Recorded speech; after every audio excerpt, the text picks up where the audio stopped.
Sir, you're charged with especially aggravated kidnapping. You're also charged with aggravated assault, and you're charged with theft of a firearm worth less than $2,500. You're talking about stuff that is not You will bring the jury. Hello and welcome to the Court of Public Opinion. I am the Recovery Addict, and boy, do I have a case for you today. Why is the dog chewing on this guy? I think they have got the wrong guy They there. got the wrong guy, and the dog was biting him. He roughened him up quite a bit. There's a lawsuit. 9 out of 10 judges prefer watching the Recovery Addict live stream in their court. The fireworks are not done. Now we're getting commentary on the table. Dati mihi Anglican for East Service Latino. That's literally not true. I didn't ask you to interrupt me. Is that correct? Oh, for Trump's sake. Good morning and welcome to the Court of Public Opinion. I am the Recovery Addict. It's great to have you here this morning. Happy Tuesday to you. We're super excited. Today is what we believe to be the last day of the state's case in chief in the Kouri Richins case, which is going to be absolutely epic. I'm calling it now. Yesterday was unbelievable, and today's, I think, going to be even better. So welcome. Good to have you all here. Thank you, everyone. Come in. Please take your seats if you have one. Reserved seating for all members up front.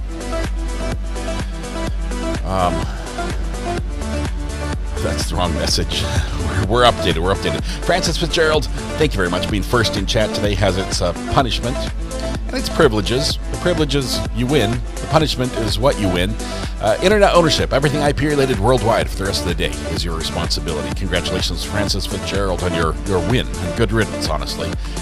I'll let somebody else handle that. Shelly Knuckles Kelly, member for 19 months, says, I'm on Team Todd Gabler.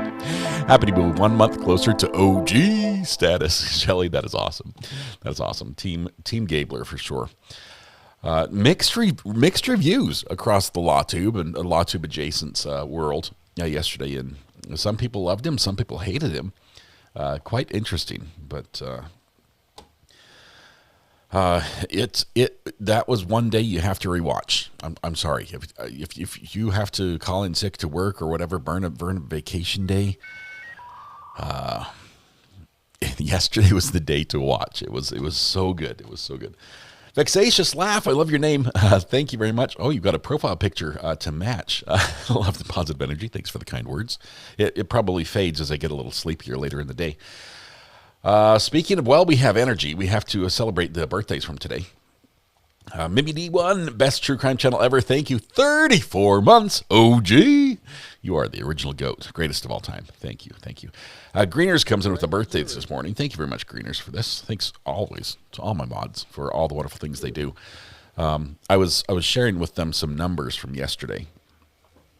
And the number that really stood out to me was that there was, I think this is off the top of my head, so I might be off by a few, but 17,734 chat messages yesterday during our live stream, which is a lot, and they review all of them constantly, and it's a ton of work. We had over 4,500 people in chat all at once, and it was nuts.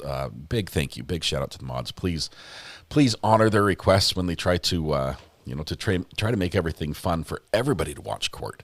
That would be great. But we have, looks like a whole bunch of birthdays, and some of them, Colleen, looking at you, I'm going to struggle to say the entire name during the birthday song. We're going to sing happy birthday to Backwoods Brittany B. See Chuck Norris on here. Colleen Itchy Withers Horse Rescue. We're just going to call it Colleen. So Brittany B, Colleen, Dustin Sarah Jane's son. We're just going to call Dustin. Virginia Little. And yeah, we might as well sing to Chuck because who knows what would happen if we didn't, He has all power. All right, wherever you are, please join with me as we celebrate these wonderful birthdays before we kick off court this morning. Wherever you are, stand up, take a deep breath, shoulders back, project your voice to the back of the room, blend your voice with your neighbor, and warm up with me if you will. La la la la la la la. Good enough. We can make that do. I'm going to mess up these names. Happy birthday to you. Happy birthday to you. Happy birthday, Backwoods Brittany B, Colleen, Dustin. Happy birthday to you. I said backwards immediately. Backwoods Brit, Brittany B, Colleen, Itchy with her horse rescue, and Destin Sarah Jane's son. Happy birthday. The rest are coming in the next verse. So start with Virginia Little. Everyone, sing it out. Happy birthday to you. Happy birthday to you. Happy birthday to Virginia Little. And Chuck Norris, 86. Happy birthday to you. There we go. All right. To everyone who's celebrating their birthday today, happy birthday. We realize there are many wonderful days, but today is your special day. And there are a million places you could have been and a million people you could have celebrated with, but you chose to be here with us. The privilege, pleasure, the honor, the joy is ours. Hopefully can turn that joy back to you and make your day just a little more specialer. Begin by helping yourself to free pancakes at Denny's, IHOP, Village Inn, Waffle House, McDonald's, Tammy Dunlap's House, Andy's Grill, Bob Evans, and Cracker Barrel. None of which are sponsors of the show and might sue me at any given moment for insinuating that they should give you free pancakes on your birthday. But so far, no one has reached out. I don't have any cease and desist letters from any restaurant lawyers. So happy birthday. As we enjoy the pancakes and or French toast, as Colleen says, which I think she's offered French toast to anyone who shows up, if you know where she's at. French toast is available. And maybe some waffles and a taco, says Francis Fitzgerald. We slipped a little taco in there. We'll let the dancers do their thing. They're shaking it. Looking good, looking good. Drum solo for the finish.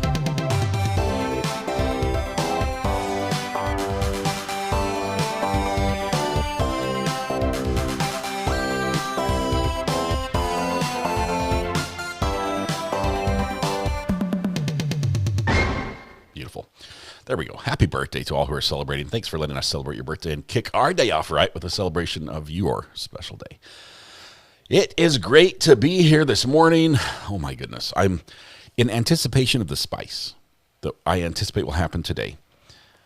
I cracked open a new jar of spicy maple bourbon pickles after breakfast. So this was what's the dessert called after your breakfast? It was that.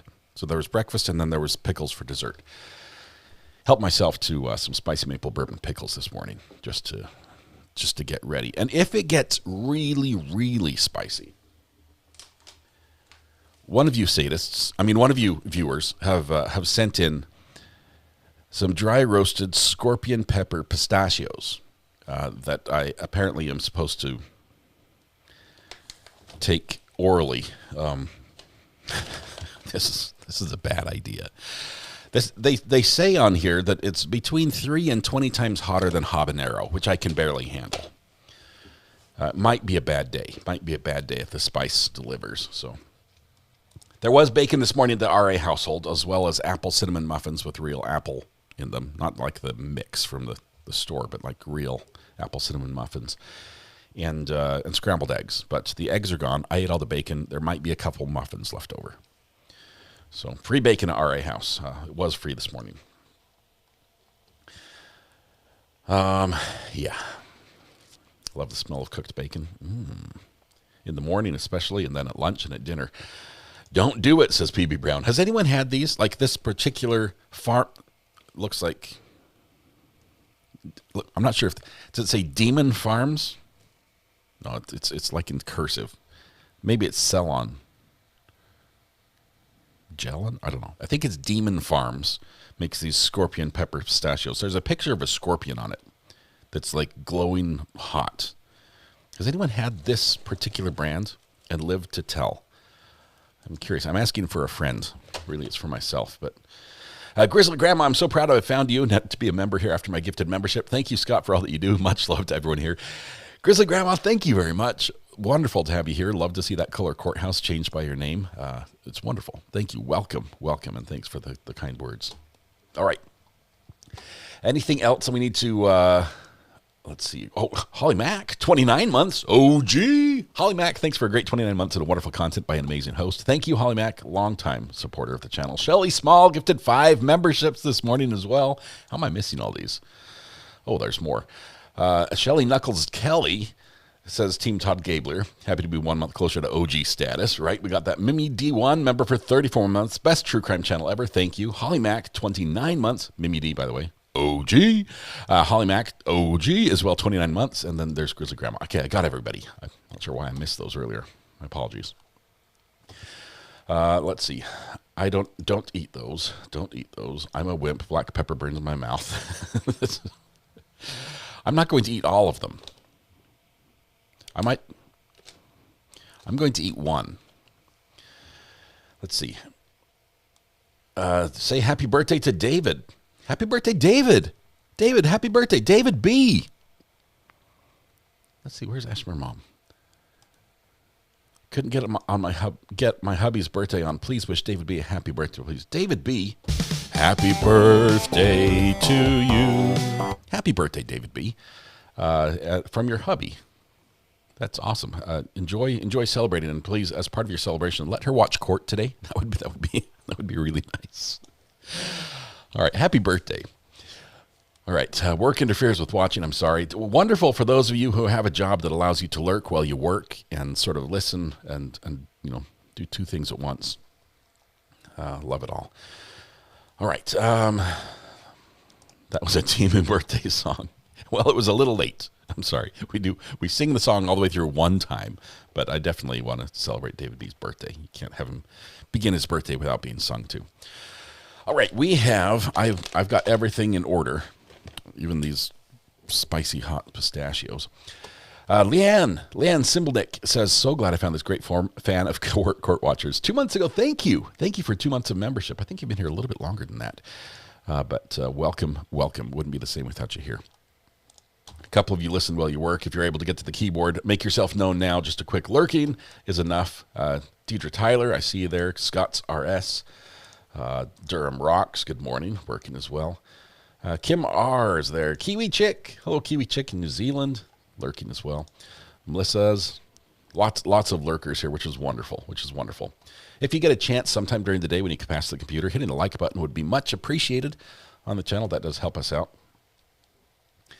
JoJo's G, you're subscribed still because you're talking. You have to subscribe to chat. I don't know about membership. That part's a little trickier because I can't control that side. Well, I'm retired, and that word is overrated, but enjoy the show daily, says Mark Warner. Mark, welcome. All right. For those who were here yesterday, and oh my goodness, so many lurkers here. Zimmy, Snake Lady, some great names, some friends that we've seen a lot that don't get to chat a lot right now. Miss you guys. Make sure you have a tall glass of milk. Okay. May I make a complaint?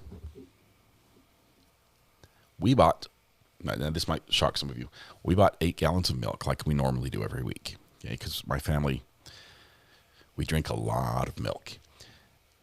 All of it was like it was from Walmart, and it was just like the Great Value brand. It wasn't like some special organic anything. It was just the regular whole milk, red lid. March 18th was the expiration date. In front of the Walmart. 6 of the 8 gallons are chunky. I don't know how else to say that. They're chunky. Not like, oh, they forgot to skim the cream off the top, but like, and not frozen either.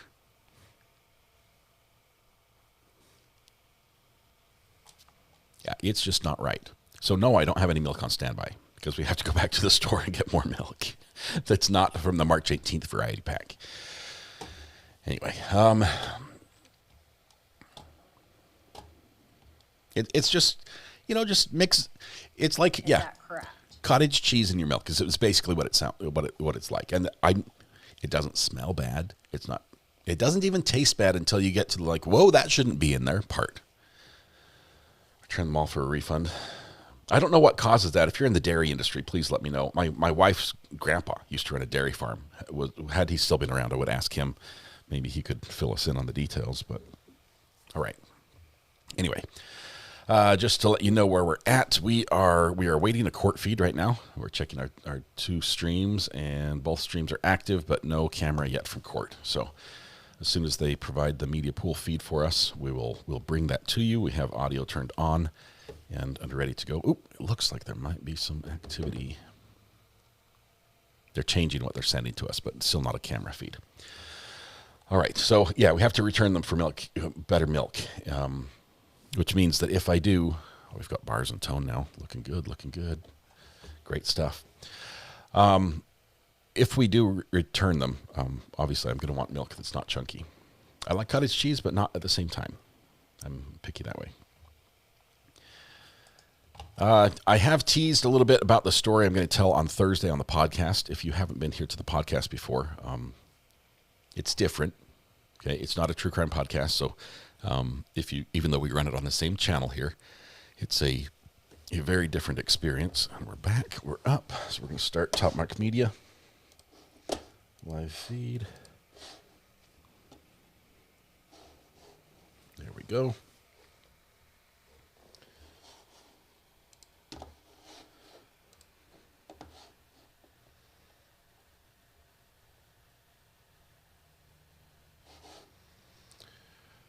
sure why it's not working yet.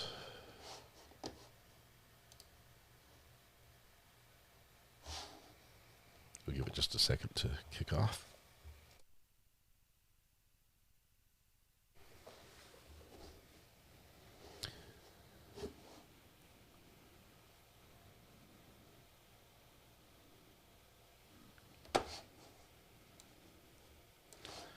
Hold, please. Got to do two things at once over here. Then we'll get back to court. We expect the first hour of today is going to be a little bit interesting. The jury's not going to be here for an hour. So we have, if it takes an hour or longer, we expect to have some discussions with various individuals in court about various issues concerning evidence that may be included in today's happenings.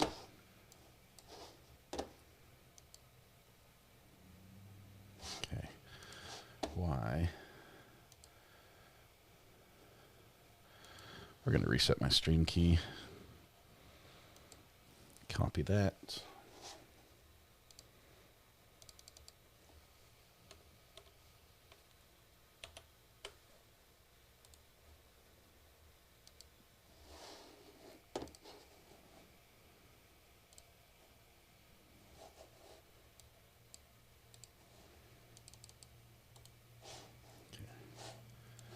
Shut this down a little bit. Wait for it. We're having some technical difficulties on the Top Mark Media side, so just give me a second to get that fired up.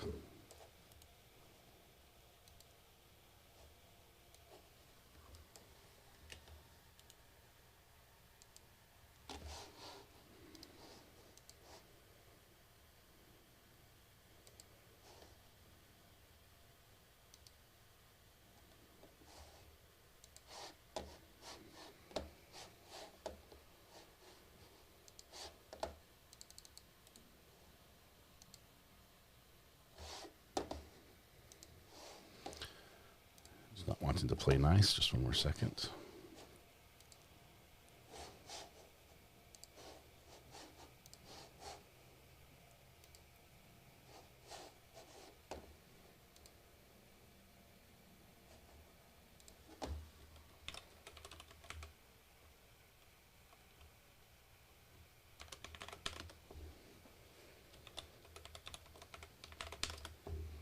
Sorry, guys. Hang on.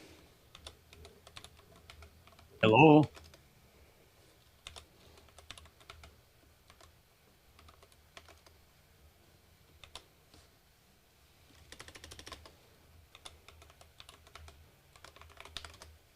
Hush! Now I'm trying to have court. You don't raise your voice again.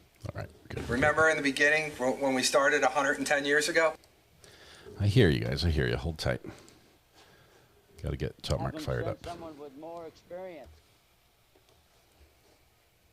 In front of the Walmart. The streaming key wasn't copying correctly, so.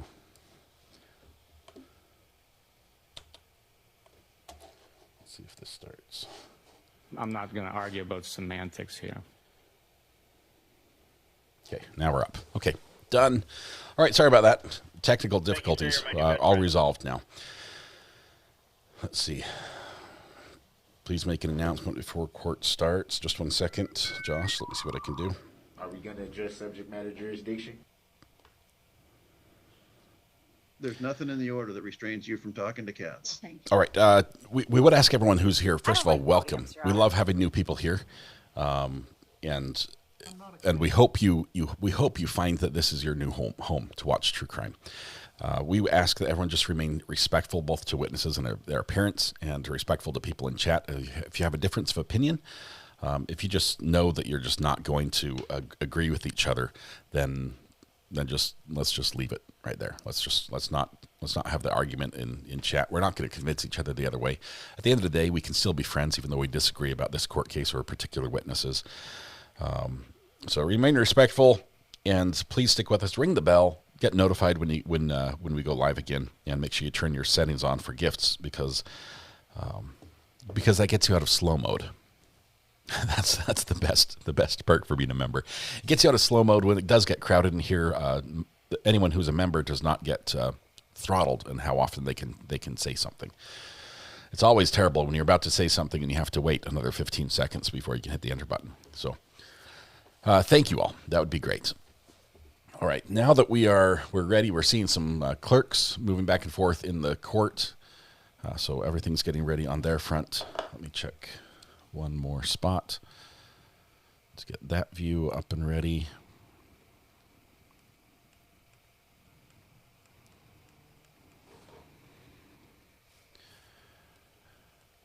Hold, please.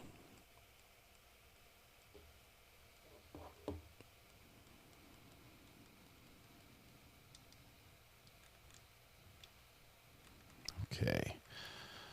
All right. Yesterday, I'm going to do a quick unofficial poll in chat. Getting some sound as well.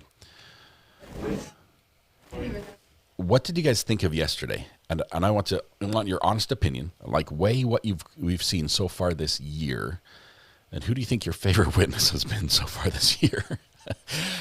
I would say, and this is my honest opinion, my second favorite witness was Mr. Gabler. Loved it. There were some things I didn't love about it, but it was a very fun exchange, very fun testimony to watch. If it weren't my murder trial, obviously it's more fun. So for me, the enjoyment level was probably higher than it was for Kouri. But fantastic witness, fun personality, very interesting to watch.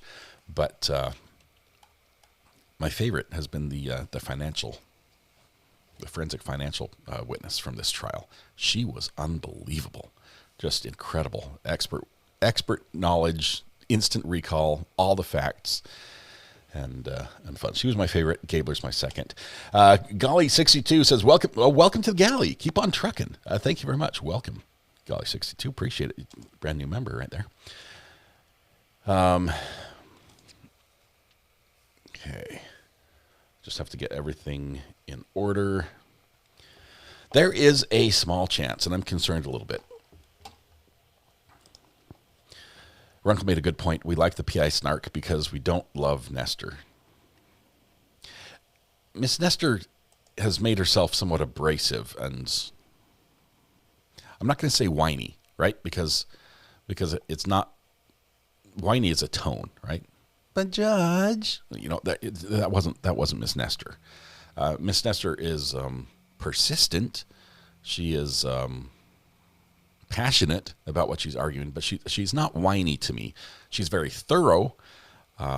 There's lots of words that I've described, and actually I would count them as attributes, good attributes that I would want in a lawyer representing me, and she has a lot of those. Honestly, I think she is doing a good job for Kouri.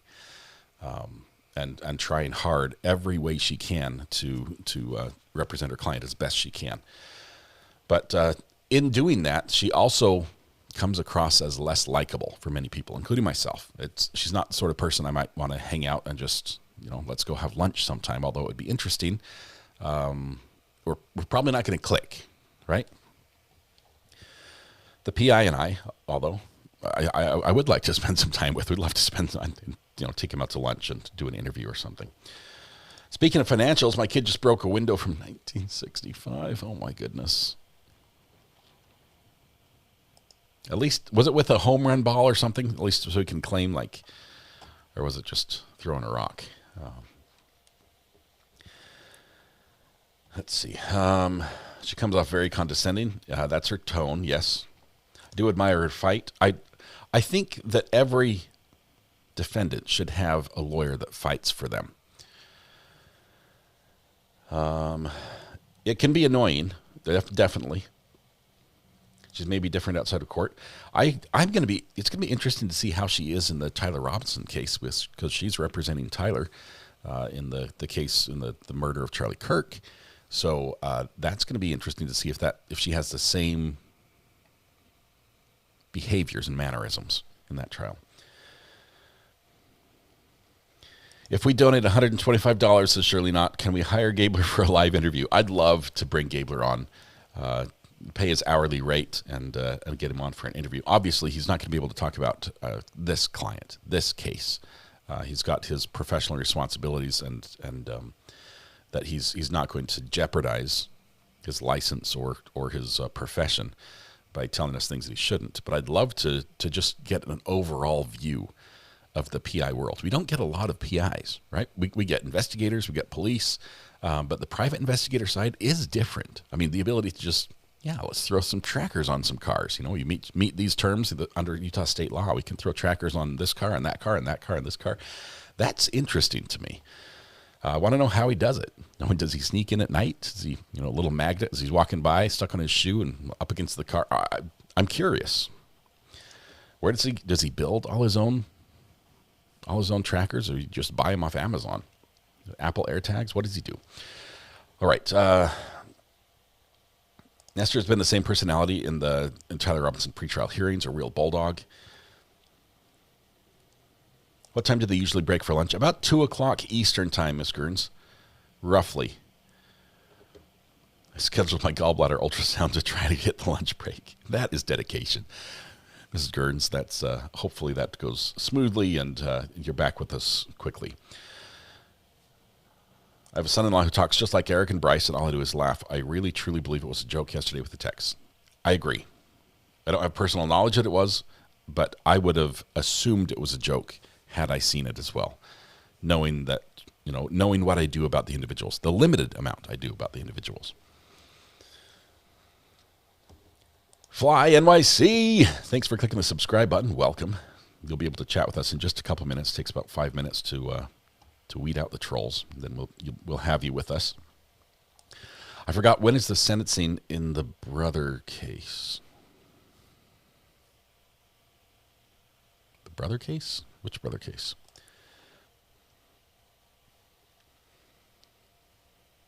People were annoyed about what PIs are allowed to do and not necessarily at him. People are not able to separate the two. Yes, she is representing Tyler. These are big name attorneys. Kouri's first attorney, there's a different name that was the jazz attorney. I think I said it was Sky Lazaro, I think her name is. I don't think she was maybe she was with the firm that was, but there's a different name that she was with as well. It might have been Sky's firm, but Sky was a firecracker. She also was very gung-ho for her client. On the day she withdrew, she filed everything she possibly could to dismiss the prosecutor, dismiss the judge, change the venue, you name it. She threw everything at the wall, and then she's like, and I'm out. It was crazy. Oh, the Brother Mansion trial? I don't remember off the top of my head. Let's see. August for the bro case.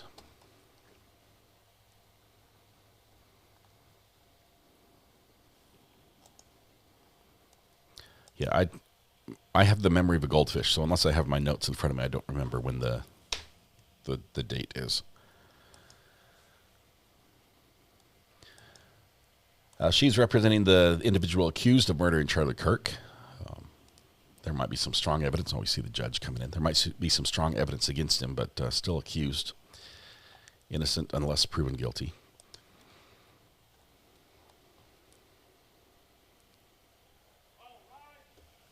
I think we are.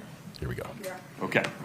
231-500-139. Counsel for the state and for the defendant are present. The defendant is present as well.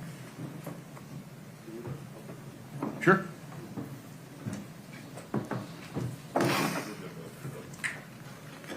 They're going to let the public in. That's great because Selena, our court watcher, is going to be here. Judge taking a sip of something yummy. I just need to not spill it.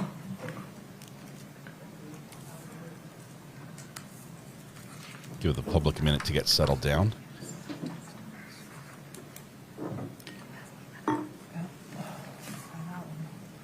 So the jury will be here in 1 hour. Until then, we've got some important work to do. Okay.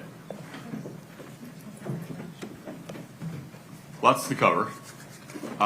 Ms. Nestor, I appreciate the email you sent earlier this morning. Should we start with the O'Driscoll interview? Okay.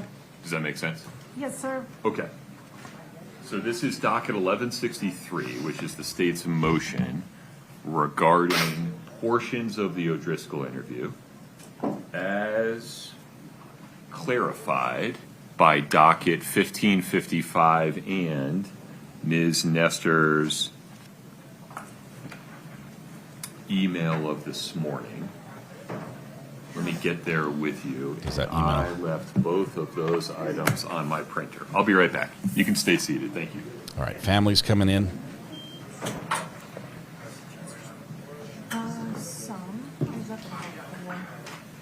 So Eric's family's on the back row today. They alternate between the second row and the fifth row.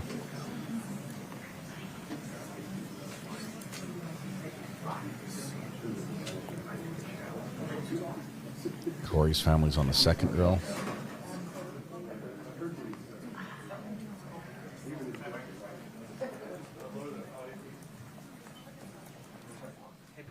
I believe Nestor is lead counsel for Kouri. Miss Nestor is Kouri's public defender, but she is not from the public defender's office. These are appointed counsel because the public defender's office was conflicted out on this case. So she got a high-priced attorney for the price of free is what she got, and it's doing some good work. The people of Summit County are paying the bill for that.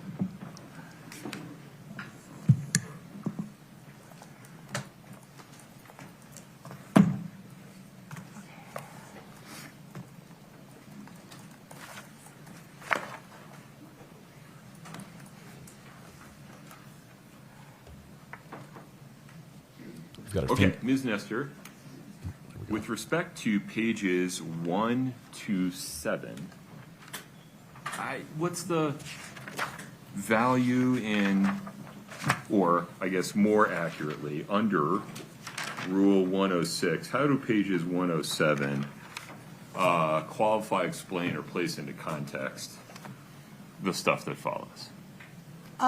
Mainly because he gives the reason why the whole interview is happening, like what he's doing there and why the interview is happening, and from his perspective. And I believe that's important to put the whole interview into context. I don't see there's anything at all objectionable in it, and it does provide a context of how this meeting happened. They're not in the police station, they're in her house. She invited him in. She voluntarily met with him. All of that, I think, matters to context, and we're asking that it come in, especially because there's nothing in it that's controversial, and there are things that I think that are very helpful.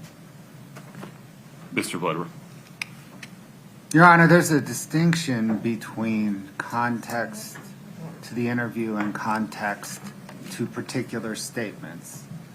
And while this provides context to the interview, it provides no context to kind of any of the 6 individual statements. The interview context can be sufficiently drawn out through examination of Jeff O'Driscoll. I mean, I'll lay some of that foundation before I introduce any of the statements, and then of course he's subject to cross on that. The other thing is this is peppered with the defendant's self-serving statements. that the state holds the keys to. Okay. That's hearsay So objection. we're going to do this one chunk at a time. The standard under Rule 106, and it's not discretionary, it's an on or off switch, is whether the portions that, in this case, the defendant wants to add to the designations made by the state are necessary to qualify, explain, or place into context the portions of the interview transcript that the state seeks to introduce. So judges That's using the under language of cases the like State exclusionary versus Cruz rule. Mesa, 2003, Utah 33, at paragraph 14. Here, with respect to pages 1 through 7, Rule of I'm persuaded by the rule of state completeness. that this context for how the interview occurred will come out through direct and cross-examination of Detective O'Driscoll. These 7 pages are not necessary to qualify, explain, or place into context any of Kouri Richins' statements that follow. Okay, so we're not going to add 1 through 7. Those will stay redacted.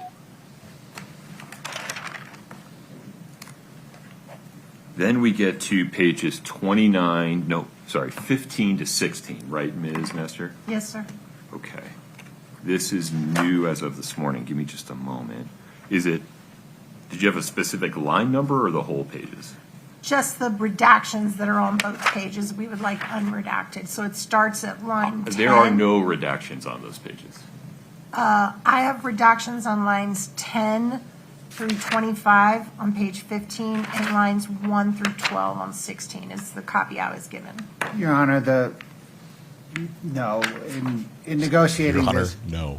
back in whatever, January, the state conceded to her request to unredact that. The state unredacted it. The current copies, which are before the court and in the link I recirculated this morning, show no redactions there. Okay. That's moot then. Very good. That brings us to pages 29 to 32.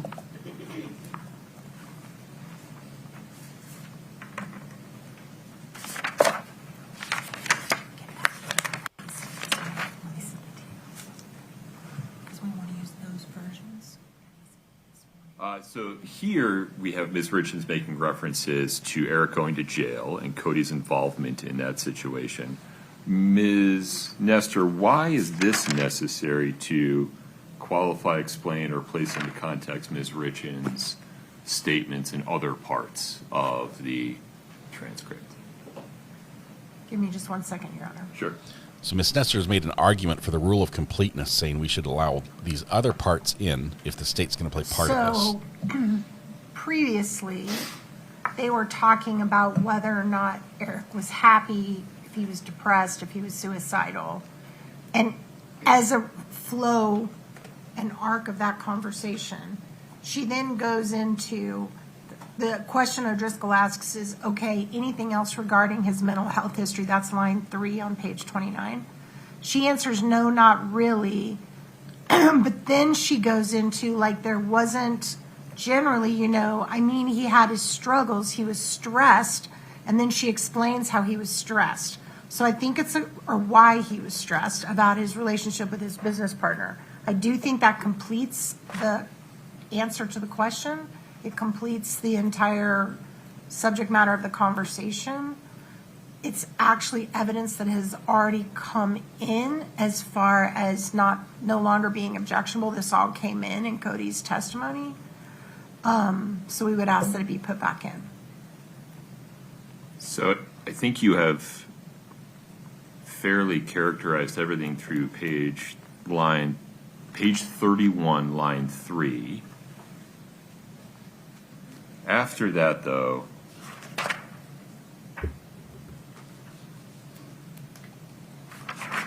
I think he turns in a different direction.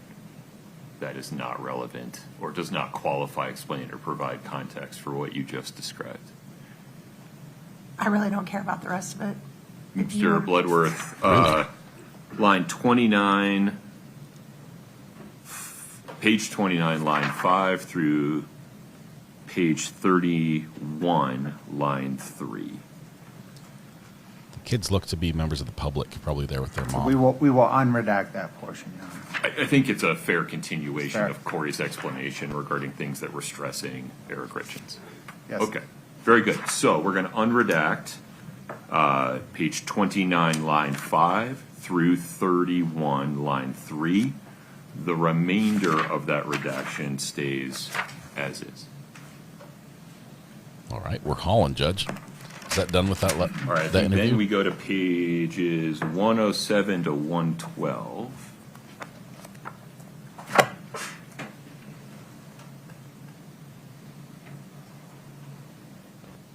Sounds like all Miss Nestor's. Help me out, Ms. Nestor. I wasn't quite following defendant's position on this. Okay, just 1 second, Your Honor, I'm sorry.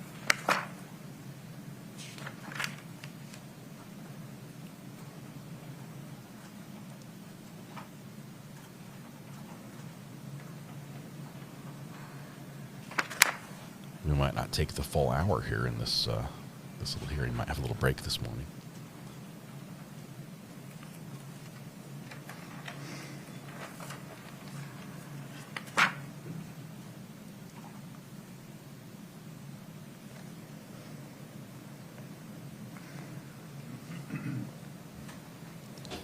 This is this is an interview with Kouri and Detective Driscoll. It's getting hard for me to remember what I know from what happened in the courtroom versus what I know from getting ready for trial, so I apologize.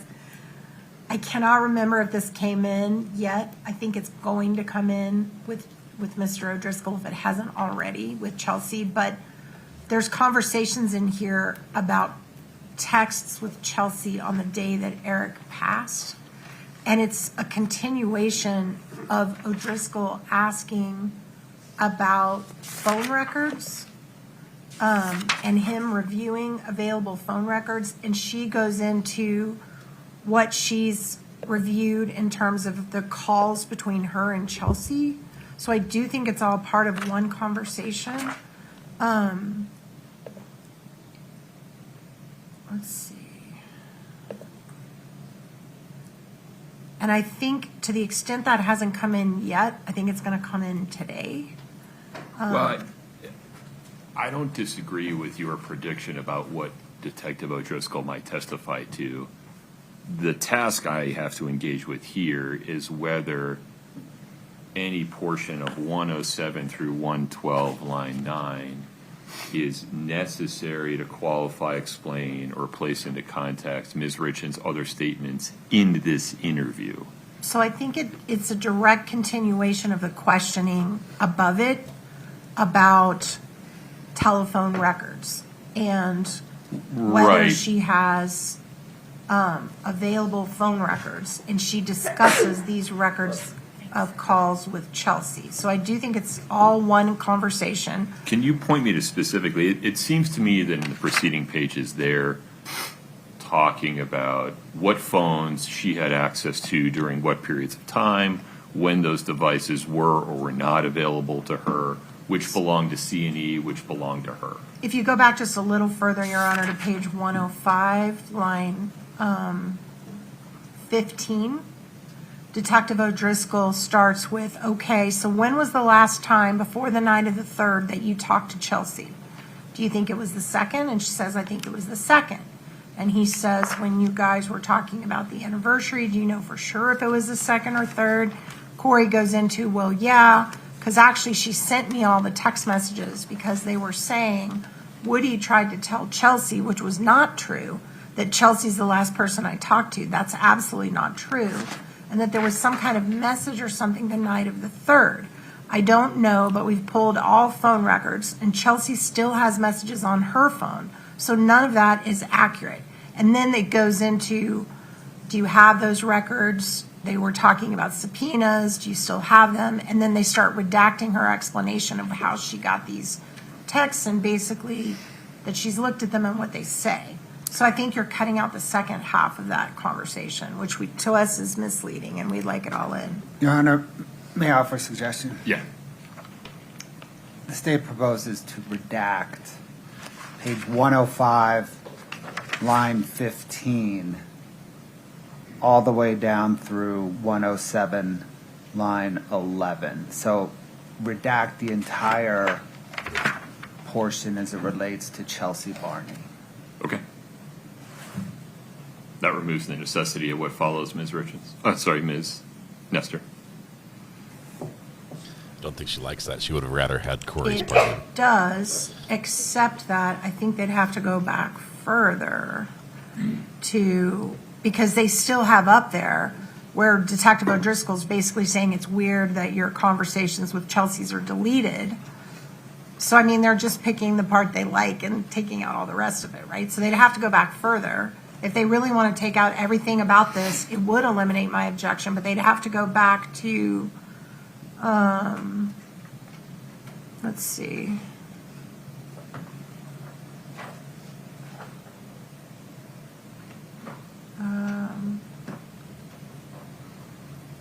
So why don't we go up to 105, line 3? Okay, let me look at that. The state still gets the general question on page 104 into 105. It just doesn't focus on Chelsea. That would fix my objection because then it would just take all of it out. Well, yeah. For example, just so the record is clear, because we only have an audio record here. Sure. We have Detective O'Driscoll asking about whether is it possible that things were deleted on your phone? And Ms. Richins saying at 104, line 20, yeah, that's just not possible. Right.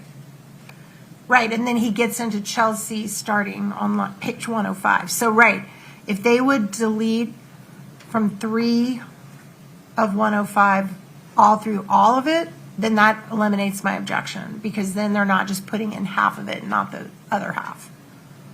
But I would withdraw my objection under those circumstances. But if they want half of it in, I want all of it in. Well, okay, Your Honor, I think we're narrowing in on this, but I don't think we're there yet. Okay. I think the defendant raises Chelsea, right, at page 105, line 8. It wasn't Detective O'Driscoll. So I think the redactions should begin. Oh, I see your point. At line 15. She's using recovery of information on Chelsea's phone as an explanation for why she wouldn't bother to delete anything. Correct. Okay. And I think there's a distinction between, right here, I think at line 15 is the tipping point where there is a statement about deletions. Right. And then at line 15 it tips into a discussion about text messages with Chelsea in particular. That's fine, Your Honor, if you want to start at line 15. Okay, so we will add the following redactions. We will redact line 105, page 105, line 15 through 107, line 11. And that resolves defendant's request to unredact pages 107 through 112, line 9. Scott, I went kind of fast there. Did you get that? Yes, Your Honor. We have someone else listening. Okay, very good. All right. Anything further on that, Mr. Bloodworth? No, sir. All right. Jody, if you have a suggestion, let me know on the burner phone. We'd love to see what court case you'd like us to Through follow. 107, line 11. Good. All right. That brings us to page 120. You could just message the burner phone. Line 24.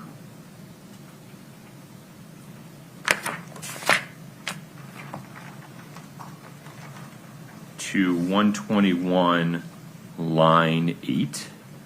This is Kouri Richins giving Chelsea's phone number to Detective O'Driscoll.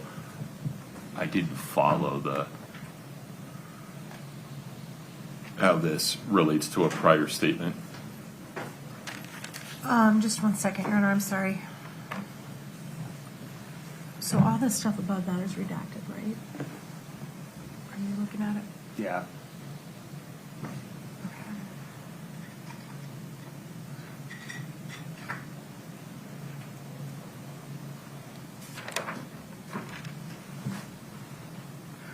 Okay, just a minute. I'm trying to.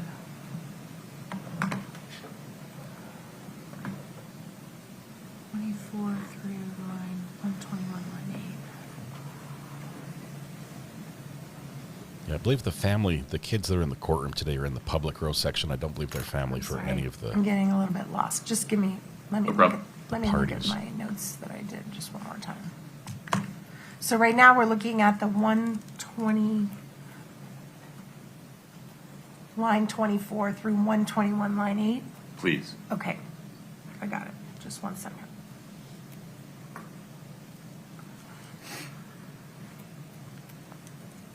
This may not apply anymore now that Chelsea's testified, but let me just make sure. She's being a little quiet. We'll turn her up a bit.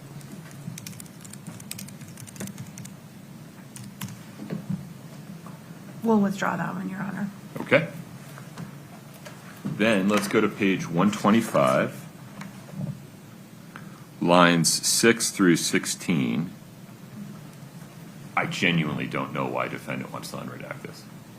This, we have worked real hard to keep this out. Judge like this one just makes no sense. Pam Jams, 36 months. OG, 3 years. Thank you. Yeah, we'll withdraw that one. All right. Then we go to page 133. Beginning at line 12, and it goes through 141. Okay. My notes reflect that this is a discussion regarding law enforcement officers and Kouri Wright taking all computers related to C&E and maybe some others, and Kouri having access to the garage and office at the Richins home. How does this qualify, provide context for Ms. Richins' other statements in the interview? Just a minute. I'm trying to see where their redactions start and end on either side. So give me 1 second. While she's looking for that, I'm counting 229 objections so far in this case. I might be a tiny bit off. Got a little tricky there at one point to keep up with them, but it's a very close number, if not accurate.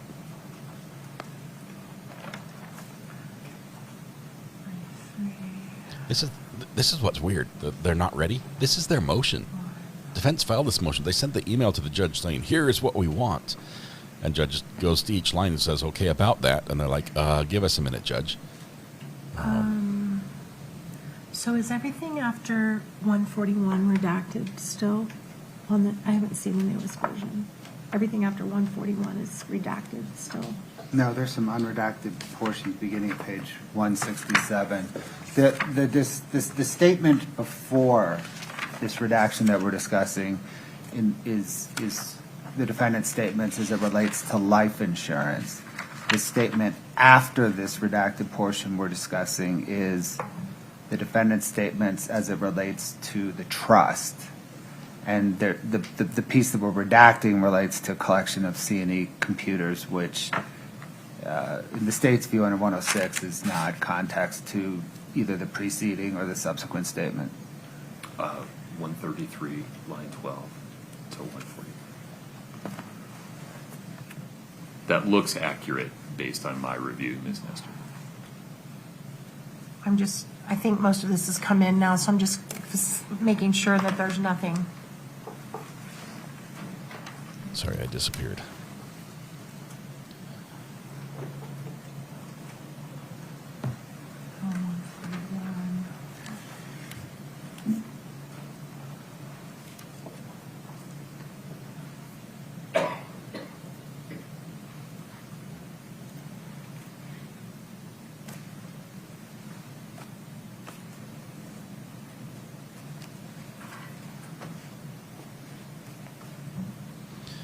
Scouty OG, 23 months. Thank you very much. Dana Point. I think part of this problem is that defense was working off Almost there. One more second. a copy that was not the most recent pages. version. So half of what they've requested has already been resolved under previous agreements.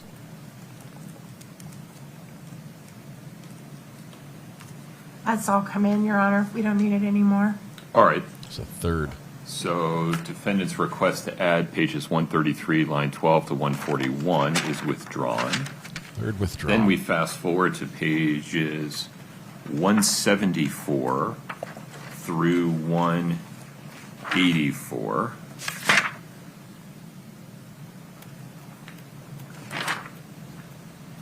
Here, Ms. Richins is talking about the party's joint account and the flow of money from C&E and her real estate business through various accounts.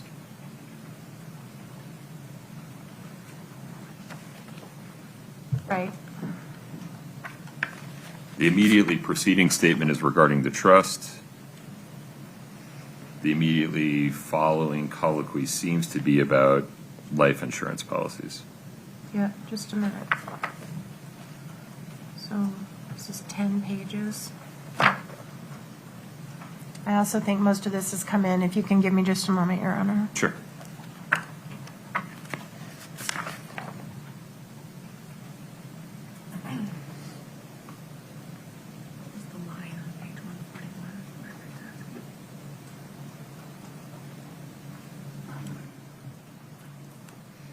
Didn't change. There was no change in all that.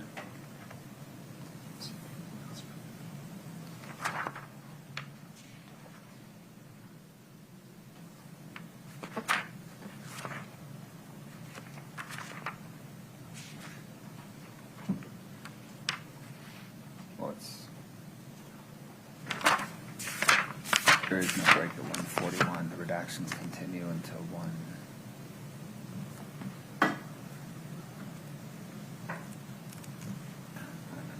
There's no change.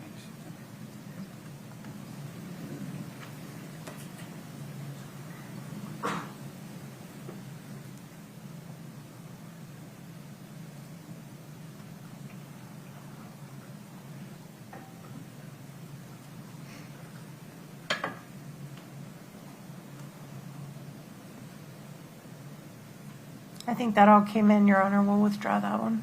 All right. And then finally, page 213, line 25 through 215, line 6. This immediately follows a statement by Ms. Richins regarding Eric knowing about the HELOC and consulting a divorce attorney, and him knowing about that based upon statements made by his family members. I'm not sure. Forgive me, I misstated that.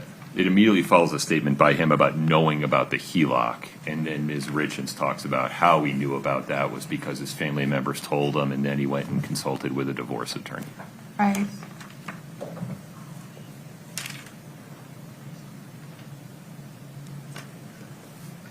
I do think that's all one conversation, Your Honor, where they're talking about how he I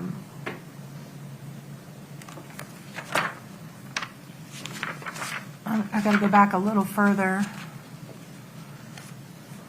They're trying to say what they're accusing her of and how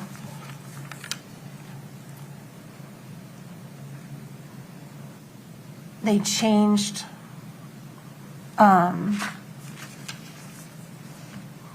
mean, that's all one conversation, I think. I stand on that request. Tell me why Ms. Richins doesn't pivot away from what Eric knew to what his family members were doing to her. There seems to be two different topics here.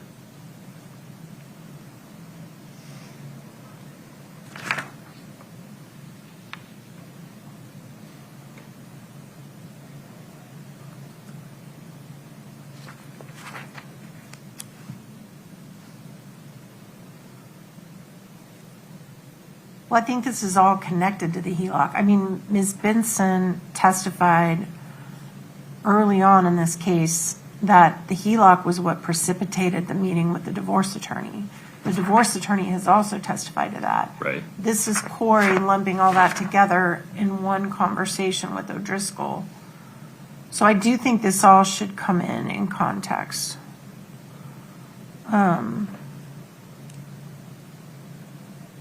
I just think it's all connected to the beginning of the conversation where they're saying that he was unhappy about the HELOC and that he had been meeting with someone about a divorce and that Kouri was unaware of that and that she learned about that later from the family.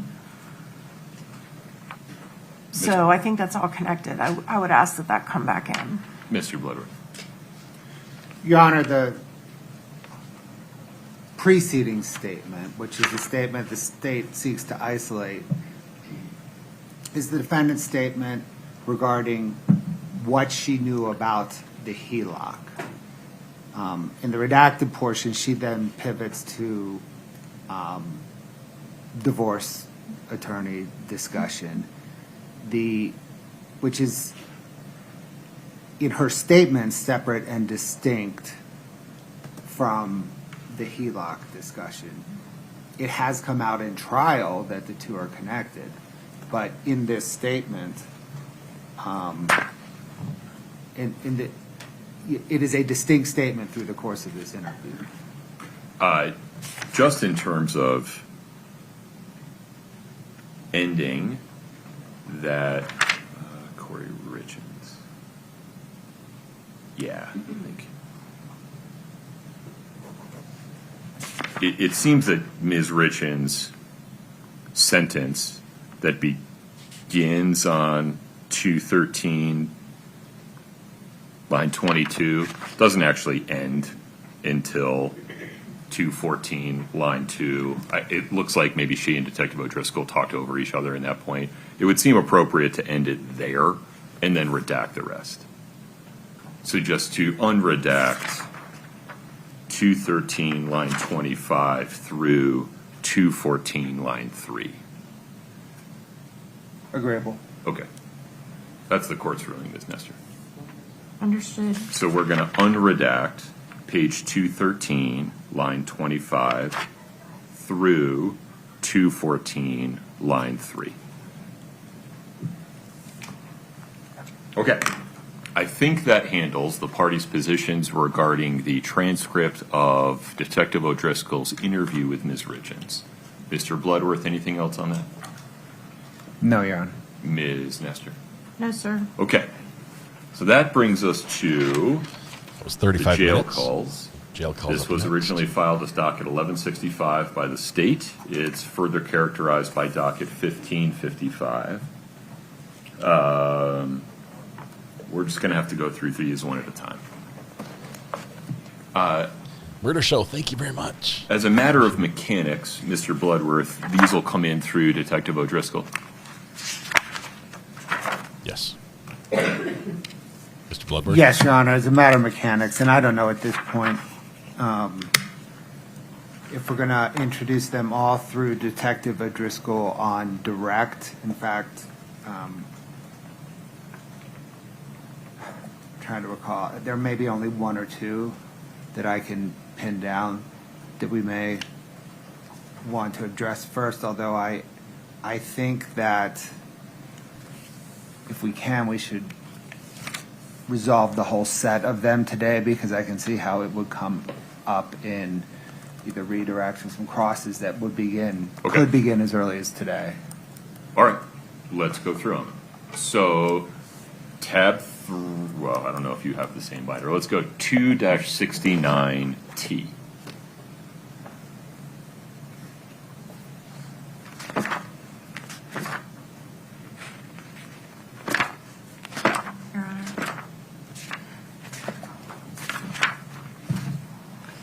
And my main concern is on page 8, lines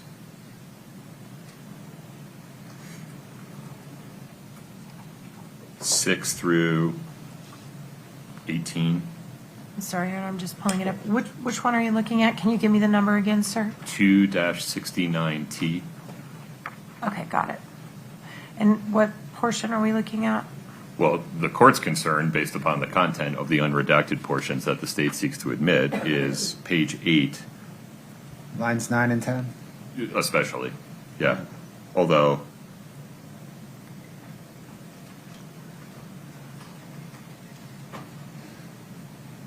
Well, that's definitely part of it. Well, that's Carmen being in jail, right? yeah, No, she's not in here, meaning Summit County Jail. What jail is she in because she's not here? yeah. Oh, well, she's not The only here. way was Mr. Richins would know she's Right. not there is because Right. she's there. Yeah. Right. Yes. So, yeah, Your Honor, we can certainly redact line 9 and 10 there. We can even redact 11. I don't. Yeah, if we Just can to do be 9, safe. 10, and 11. Yeah. Yeah. Okay.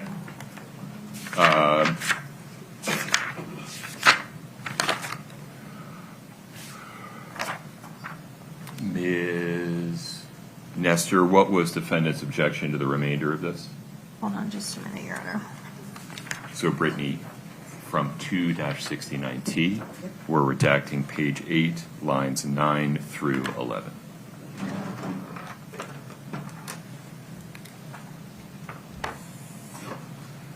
I think that was my objection to this one. Okay. Let me just make sure.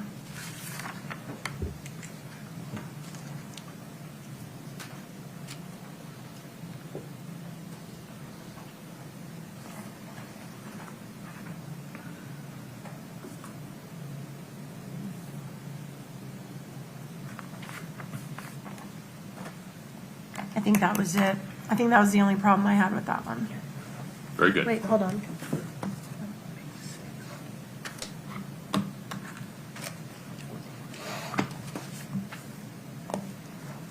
That's Carmen. Okay. Yeah, that's it, Your Honor. That was my objection. Very good. Let's go to 2-71R. There's only 3 text messages sent from the jail Oh, I'm system. sorry, Your Honor. Oh, never mind. They redacted it. Okay, I apologize. Please continue. 2-71R. These are text messages sent from the jail system. The state seeks to admit 3, right? Yes, sir. It's the ones from May 24 at 9:50, May 24 at 10:02, and May 24 at 10:03. Correct. Okay. So we have a couple of objections to this one, Your Honor. It looks like they have made all the redactions that we requested that indicate it's jail-related. So those have been resolved. However, this is a correspondence between Kouri and her brother. And the brother's asking her, did Eric ever talk about suicide? Right. And she's repeating things that Eric said to her, which would be hearsay. Also, I believe the brother's statements are hearsay. Well, all of the non-Kouri Richins statements are going to be hearsay if they're accepted for the truth of the matter. Right. So that's Well, an but issue. they're specifically trying to admit what Eric said for the truth of the matter. So that's the concern that I have. She's like double hearsay. I know Kouri's statement isn't hearsay, but when she relays what Eric told her, that is hearsay. So that's our objection to this one. Also, we just don't see the relevance. There's no... You don't see the relevance of whether Mr. Richins ever spoke about suicide? I don't think either side is making the allegation that he intentionally killed himself. That's never been said by either side. I think the state is seeking to prove That it affirmatively wasn't. that he did not. Yeah. Whoa. So I think we can put relevance aside. It's certainly relevant. Okay. Defense. Mr. Bloodworth Whoa. talked to me about the hearsay. Put the brothers level aside. She just stepped in it. You just never It's considered the that? truth of Eric's statements to Kouri as related by Kouri. Kouri's level, categorically not hearsay. It's the Eric Richins level. That was the low-hanging fruit the defense was supposed to reach for. And they're like, we're not going for that. Let me pose the a get out of hypothetical jail to free tease out the card for legal issue. Kouri. It'd be one thing if I mean, I guess what we're trying to tease out is whether this is evidence of whether Kouri ever heard Eric say it versus whether Eric ever had suicidal ideations. So I appreciate that distinction, Your Honor. She doesn't quote him, right? It's a generic, this is my impression of generally... Of my husband. Right. Yeah. Well, respectfully, I disagree. He would always say things like, if anything ever happened to me, blah, blah, blah. I mean, if they want to redact everything after the word not suicide specifically, then my objection, apart from the relevance, which I stand by, but that would cure the hearsay problem of what he actually said. But they could leave in her answer not suicide specifically, because I don't think that relates to a particular statement. It actually refers to the absence of statements. I think the opposite. That is what explains her statement, not suicide specifically. Well, then it shouldn't. Then none of it should come in. Right. The statement is Kouri Richins' statement is not suicide specifically.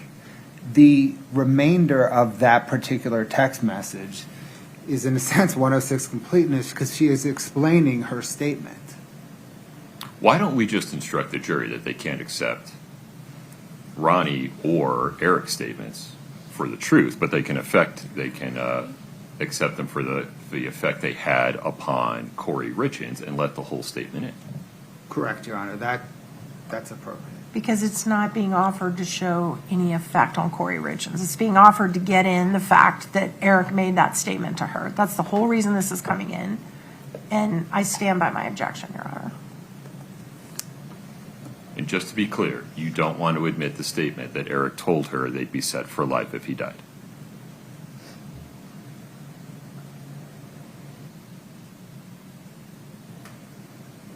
No. Okay. All right. That's like, no. Whoa. Yeah, I guess if the statement Eric made isn't true, what relevance does it have, Mr. Bloodworth? It explains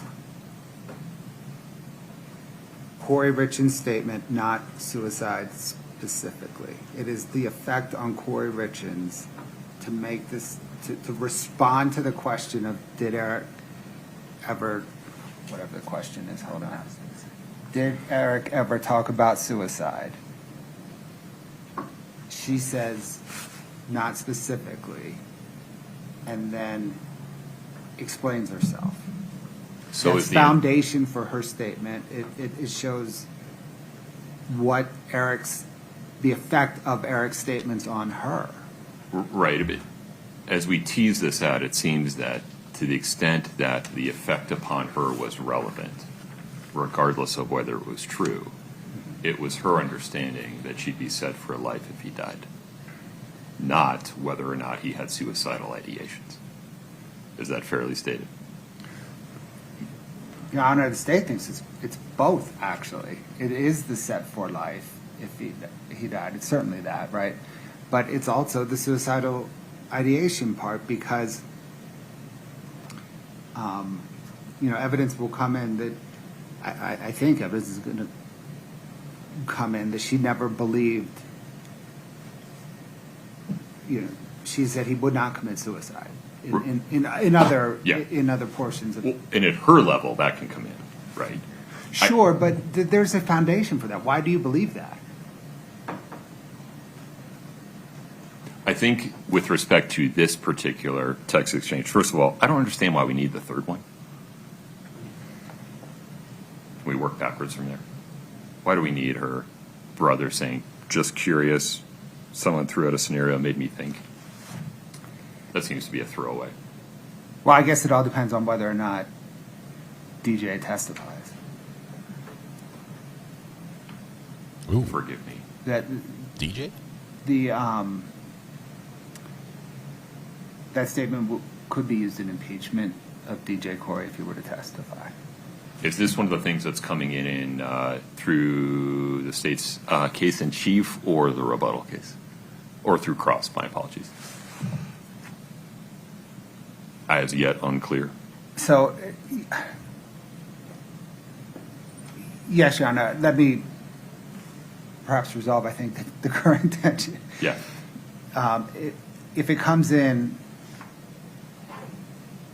the state's case in chief, then I would agree that third statement we could redact. We may have a discussion down the road about unredacting it. Understood.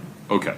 So focusing on the first two, I think the correct result here, let me state it and then let counsel ask for any clarification, is to admit the first two text messages with the following instruction to the jury, that they cannot consider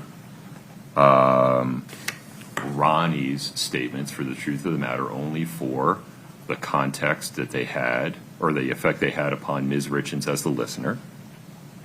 They cannot consider Ms. Richins relating what Eric Richins told her for the truth of whether he ever had suicidal ideations or whether she would actually be set for life if he ever died, but can consider it for the effect that that statement by Eric Richins had upon her on a going forward basis. Do you think that will confuse the Can we jurors? just get a statement as to what effect that did have on her? Because I don't understand that argument at all. And She maybe thought she would be set for life if he died. It provides a motive to kill him. Okay. It's pretty clear. Mr. Bloodworth, any clarification? No, Your Honor. Okay. Nailed it. Any other clarification, Ms. Nestor? No, sir. We just would like a continuing objection to that one. I don't know what you mean by that. So I don't have to, when they admit it, I won't have to What's jump the up. objection, I just though? like, And you don't, under Okay. Rule 103, have we discussed anything further on that? no, sir. Okay. Greeners is busy on an assignment. We've got him writing 50 times Scott. in mod chat. I will not make dirty jokes in chat. Would you initially redact the message from Ronnie at 5:24 at 10:03? Just curious. I watched something, etc. I think it's from DJ. Oh, I'm sorry.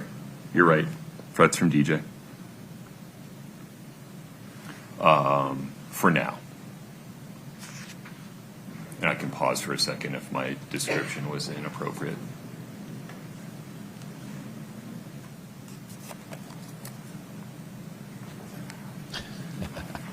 Set for life. Set for life in prison. Wow.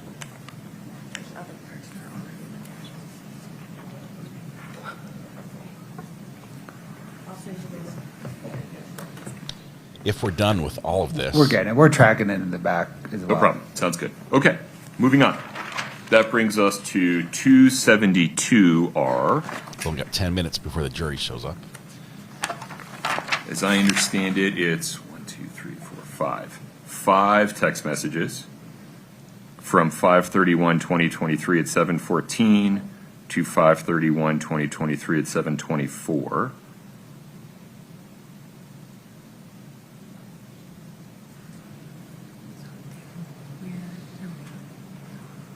I think the relevant part of this, Mr. Bloodworth, is that Ms. Richins saying she hardly knew Hayden Jeffs. Is that the point of this?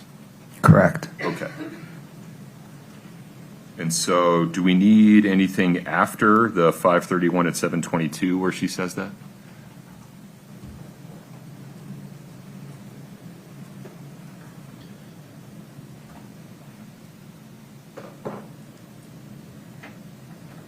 I'll address that in just one moment. So you're referring to the last two of those texts? Yeah. We can redact those. Okay. Wait, I'm sorry. Which ones? I missed which ones you're talking about right then. Another one wanting their 15 minutes of fame. Oh, God, huh? I would object to that coming out. I object to this whole thing coming in, but if it comes in, they should all be in. All right, tell me why you object. Legally, the legal reason. I don't understand the relevance of this at all. Relevance, okay. So we have testimony that's come out that Kouri Richins had a telephone conversation with Ayden Jeffs regarding the topic of fentanyl. Here she's saying she hardly knew him. It's probative of their relationship. They don't talk about that at all in here, though, about any conversation that But she had she with him. talks about hardly knowing him. Your Honor, we just stand on a relevance objection. Okay, anything else? No. Okay. This is relevant to Ms. Richins' knowledge of or disclaiming knowledge of Ayden Jeffs. And do you want the whole thing, Ms. Nestor? Yes, I do. All right, we'll leave it as is, Mr. coming in. Bloodworth. Yes, sir. Okay. We get it all.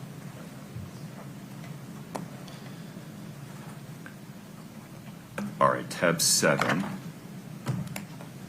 Sorry, 273T and 274T and 275T.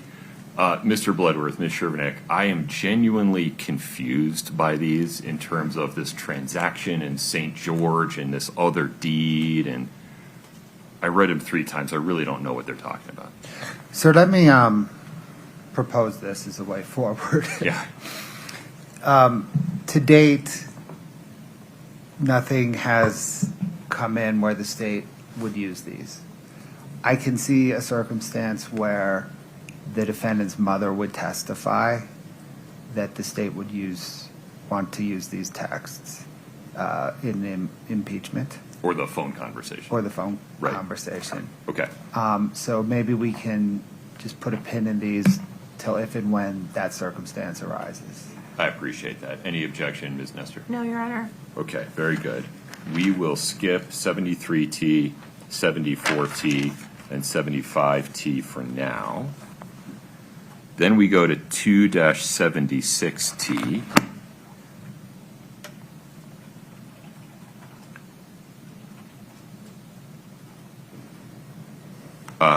With respect to this one, the defendant objects to redacting lines 2 through 8 on page 7.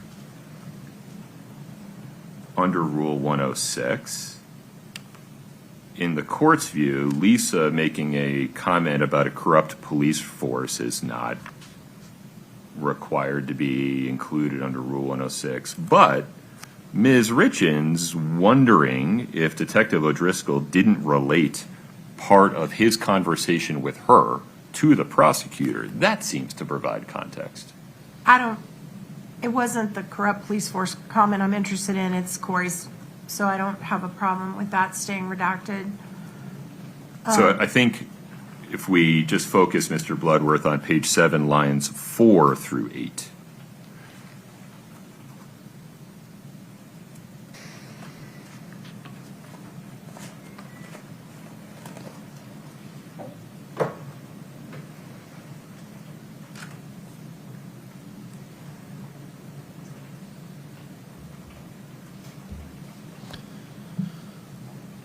Take your time, Mr. Bloodworth. Jury's going to be here in 4 minutes.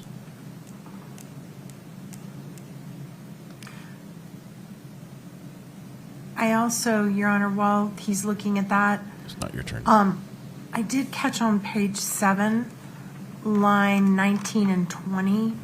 I think that's Lisa reading the information, I'm guessing. And that's the hearsay the court's done an in limine ruling on page line 19 and 20 on page 7. That also, just that one little part needs to be redacted. He later told his friend he thought Kouri tried to poison him. That's been kept out. Well, that part's come in a couple of times. I think it's the sentence before that's the problem. Because that's part of what the state has to prove, right? Actually, both of those. I think they've both come in. Forgive me, have we gotten the detail of The only thing that's come Ate in. the sandwich, broke out in hives, had trouble breathing. No. That detail has come in, I think, in the context of, well, in Ali Staking's testimony about what they were joking about. Yeah, I think certainly it's all- ate a sandwich, had a reaction. Was she that specific? I genuinely can't remember. No. We can, hopefully somebody in the back scrambling right now Take a look. to get that portion of the transcript. I think she said I also think it's coming in a text message as well. There's the June text message, right, where Ms. Richins is, I forget who the recipient of that text message is. Chelsea Barney. There you go. Is talking about, they're saying I gave him a sandwich on that day. And Right, it's correct. It's the defendant saying, I was with him when he ate. I gave him the sandwich for lunch. He didn't break out in hives. He didn't use an EpiPen. That's right. Okay. The concern I have also is it says he later told his friend, which is Cody or Case, one of Well, those. he doesn't say that, and we've already got testimony that there was a conversation in which he told a group of people that she tried to poison him. Jokingly. Well, whatever. This is referring to telling his friend, because his friend was not at that conversation. His friend would be either Cody or Josh, and that's been suppressed. Yeah, I don't think that we know to draw that connection, but the jury wouldn't. I don't think we can risk that, Your Honor. I mean, there's a reason you made that ruling. We should stand behind your ruling. I am standing behind it. Let's take this one piece at a time. Mr. Bloodworth, line 7, can we please add in, any objection adding back in lines 4 through 8? Sorry, page 7, lines Page 7, 4 lines 4 through 8. Yeah. Starvin, I want to get to your question here in just a second. No objection to adding that back in. Okay, so we will remove the redaction in 2-76T of page 7, line 4 through 8. Then, Ms. Nestor, what is defendant's request with respect to lines 16 through 20? Your Honor, all we're asking is at Lisa Darden's statement, which starts at line 16, and then the next question is, when Eric ate the sandwich, he immediately broke out in hives, had trouble breathing. He later told his friend he thought Kouri tried to poison him. We're asking to redact that whole comment of Ms. Darden. Mr. Bloodworth, the state's response. Your Honor, I think just as some context here, Lisa Darden is reading from, I think, it's the interrogatories in the civil case. That's why she uses the word question. The important part from the state's perspective is Kouri Richins' response there, ridiculous, right? So the preceding paragraph is necessary for the effect on the hearer. I think the court can instruct around any any hearsay problem about considering it for the truth of the matter asserted. Okay.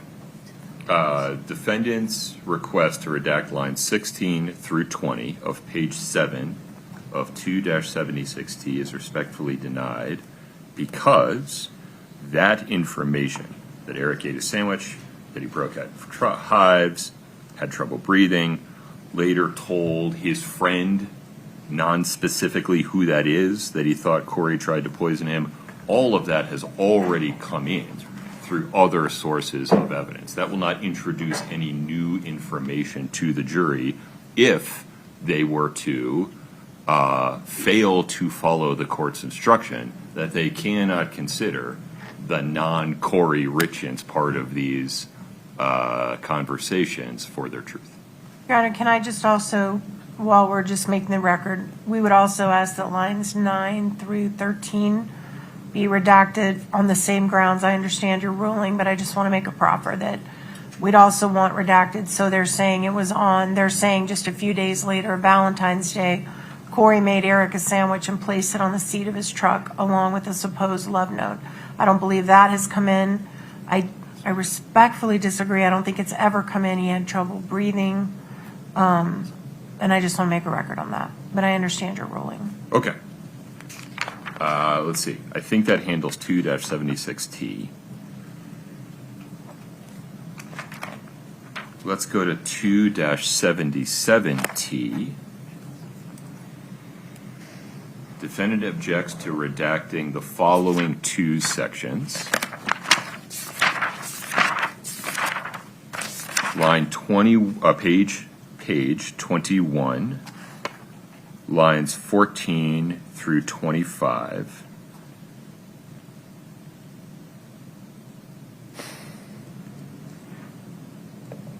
This just seems to be a self-serving statement by defendant that is not necessary to qualify, provide context for, or explain any of the other unredacted statements. Why is this necessary under Rule 106? Page 21, lines 14 through 25. Yeah.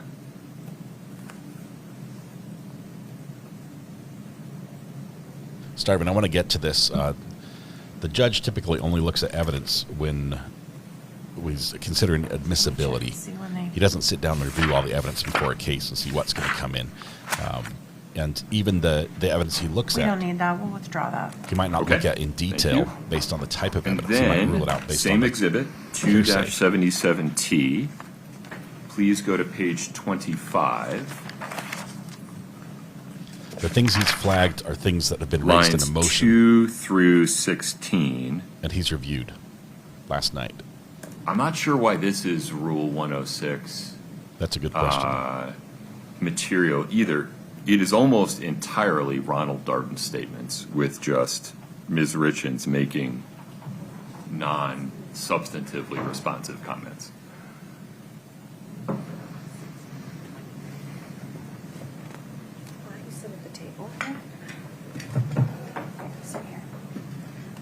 Who just came in?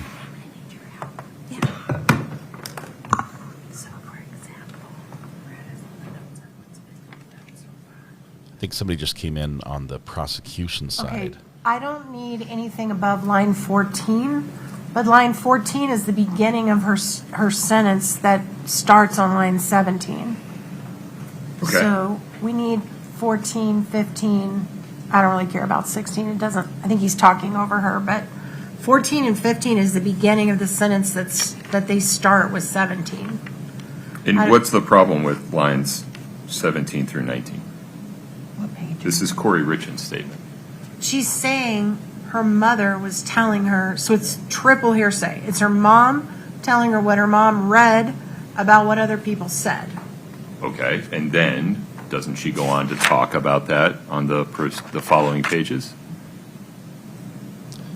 So effect on the listener. Gets through 3 levels of hearsay. It may be the person who's pulling up the transcript to make sure everything came in previously. I'm not sure what you're asking me. If we don't include lines 17, 18, and 19, we don't know what she's talking about when she says stuff showing that I bought lunch at Mirror Lake, like I didn't make any fucking sandwiches. Never had one. Oh, never mind.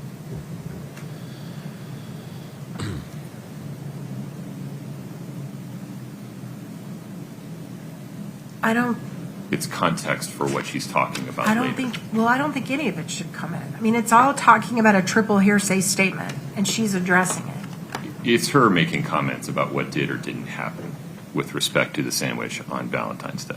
It's That's her relevant. responding to what the triple hearsay statement is saying. Well, that's fine, but these statements made by other people do not come in for the truth. Her statements are admissible as categorically non-hearsay. So you're going to make an instruction on this one as well? I'm making an instruction on all of them. Okay, They cannot consider the statements that are made by people other than Ms. Richins for the truth of the matter asserted. So, I'm sorry. I did not understand that you were suggesting that you're making one instruction for everything. I don't know how they're introducing these. I don't know I if they're can all... make an instruction every single time. That's what I'm asking. Yeah, happy to. Okay, that's... Okay, now she's getting a little whiny. Any other objections regarding this? Your Honor, we don't think any of it should come in. We think it's all hearsay. We object to all of it. You're going to have to be more specific. Do you believe that Ms. Richins' statements are hearsay? Yes, because she is incorporating into her statements the hearsay statements that others are making about what happened in order to give her own explanation. So, yes. Okay. Any other objections? No, sir. Respectfully overruled. Defendant's objection is overruled. Ms. Richins responding to questions posed to her by other hearsay speakers is categorically not hearsay. The court can instruct around the possibility that the jury might consider the statements of speakers who are not Ms. Richins accepting their statements for the truth of the matter. Mr. Bloodworth, anything further there? No, Your Honor. Looked like a little eye roll from Kouri as well. That handles 277T. Jury's been waiting for 8 minutes. All right, let's go to 278T.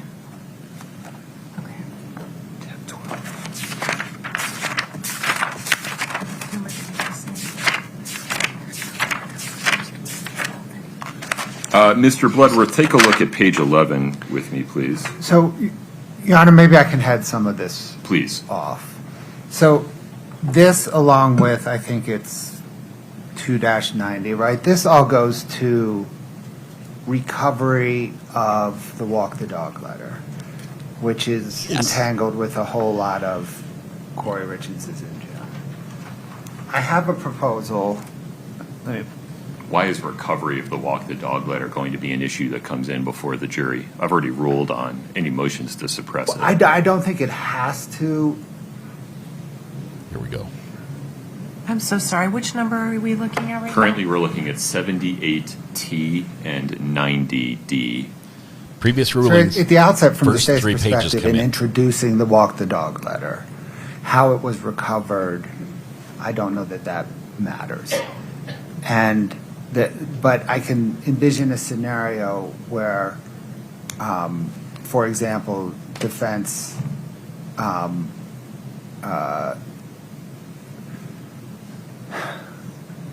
the defendant has said that this 6-page walk the dog letter, it's been redacted down, but 6-page walk the dog letter was part of a 65-page fictional manuscript, and it was recovered from the middle or whatever of that manuscript, and the context of it, the context of the 6 pages is within the volume of a book. That is untrue, and we could prove that by proving how it was recovered. Let's go in order of events, though. In terms of Jeff O'Driscoll testifying about the walk the dog letter. Go ahead. Here's my proposal. Please. Stipulate to it. I would like to show Jeff O'Driscoll a copy. Is this an accurate depiction of a 6-page letter to Lisa Darden written on either September the 12th or 13th, 2023, that investigators recovered on September the 14th, 2023, from a book that was among Kouri Richins' personal possessions? Any objection, counsel? I like that. Rather than bringing in, so the idea would be he's not going to bring in 278T and No, just we'll start there, and it will inform what we do with 78T and 90D. So the way he just explained that answer, I don't know what I could object to. Well, if you object to foundation, you're going to create a problem. Because he'll kick open the door. So I just need to have what he's proposing is that question be non-objectionable based on foundation by stipulation of the parties. There you go. Well, I don't plan to object to that question because I don't want to get into the fact that her cell was rousted. Right. So, I mean, I'm certainly not going to open that door. Okay. So if it comes in that way, as I understand it, there's no need for the state to use 2-78T or 290D in its case in chief. Is that accurate? Correct. Okay. Ms. Nestor, anything further there? No, sir. Okay. It's our first use of the word rousted in this trial. Maybe in all the courts this year. Okay, then can we go to 2-93T? I love that Selena shares with other people. She's great. We encourage that in a big way. I think this is Ms. Richins talking about speaking with Ms. Bramwell and Heber. Just very briefly, Your Honor, I think they missed redacting the word jail call on the first page on this one. If we could just make sure they do that. Just on page 2? Jail. On page 1, the cover page, up at in the heading. Oh, I don't think we're showing any of the cover pages of any of these, right? I think they have the dates on them, so they may. Yeah, Okay. Your Honor, we did miss that. We will fix that. My apologies. Okay, very good. So Good jail catch. call 1 will be redacted from the caption on page 1. Thank you.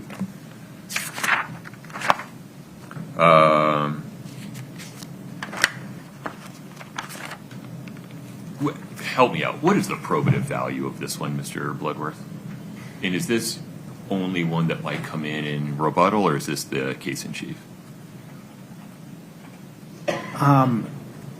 No, Your Honor, the state withdraws this one. Now that we've resolved the Bramwell issue and she's testified, this is no longer necessary. Very good. Okay, making progress. 2-93T is moot. All right, 2-94T. Part of this is regarding the vacation booking statements. Part of this is Kouri Richins making statements regarding the vacation booking statements. And part of this is regarding the thing in Heber. The thing. Candidly, the statements or the back and forth regarding the quote-unquote thing in Heber is pretty confusing. The first part, I think, is more clearly probative. This one also, Your Honor, they missed jail call on the cover page. If we could just redact that. Scott, page 1 of 2-94T in the caption, please redact jail call 2 from the caption. That's an order.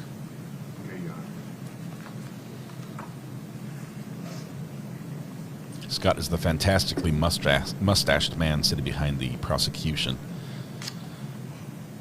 He's a tech genius.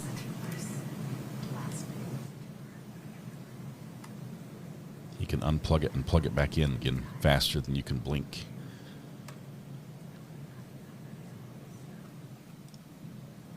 Rousted means to be roughly forced, stirred, or driven out of a place.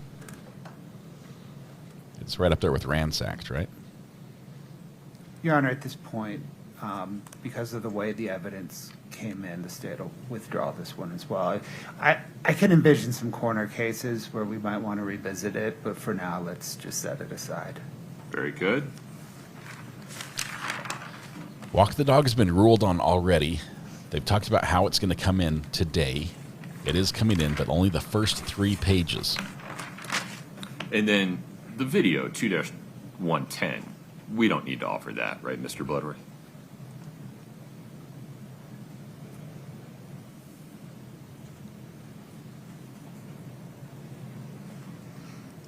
This is all going to be under O'Driscoll. Sorry, I'm just bringing it up. Their only witness that they planned on for today, and their last witness. No, so that went the same way as 278T and 290T. Got it. Okay. Ms. Nestor, I think that resolves the state's docket 1165. Anything further on that? No, sir. Mr. Bloodworth? No, sir, nothing on that. We recently identified 3 additional jail calls that we've redacted. We'll send those to the defense today. I don't anticipate introducing them today, but okay. So 3 we may recent have calls? additional similar discussions. Understood. And then Might be in cross. let's see. Rebuttal. May I ask about the state's motion to admit redacted exhibits 8-57R through 8-63R? That is the state's designation of prior consistent statements by Carmen Lauber. May we talk mechanics for just a moment? Yes, sir. How are these coming in mechanically? So, Your Honor, in questioning Jeff O'Driscoll today, I will ask him about conduct of the interview of Carmen Lauber. Ask him about the defense's question. You know, he was present when the defense questioned Carmen Lauber about certain statements. In context, do those, you know, are those statements, you know, fair? No. Going to boost the audio here. And then move to admit the various 57 through 60, whatever. So I appreciate that the state has evidence through Jeff O'Driscoll and perhaps others that the arc of the interview, particularly the conduct by law enforcement officers or investigators and Ms. Lauber's responses thereto, are not the same as suggested by defense's cross of Ms. Lauber. Right. But you can elicit that evidence through Detective O'Driscoll's testimony. And to the extent you need to show that Carmen Lauber testified consistently with her direct versus the suggestions of what she said or what she said on cross, you can certainly do that. Mm-hmm. My question is, though, it seems like a lot of this is being shown the arc of the investigator's conduct rather than just Carmen Lauber's prior consistent statements. Now, I understand context matters, but do we really need all of it, is my question. Your Honor, the state tried to narrowly tailor the amount of information. I think... and to be clear, I recognize that we went from 900 pages down to 100-ish. Correct. So I understand that. I think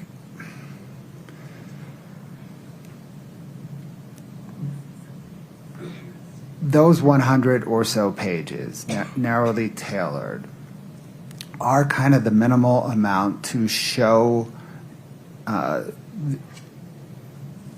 the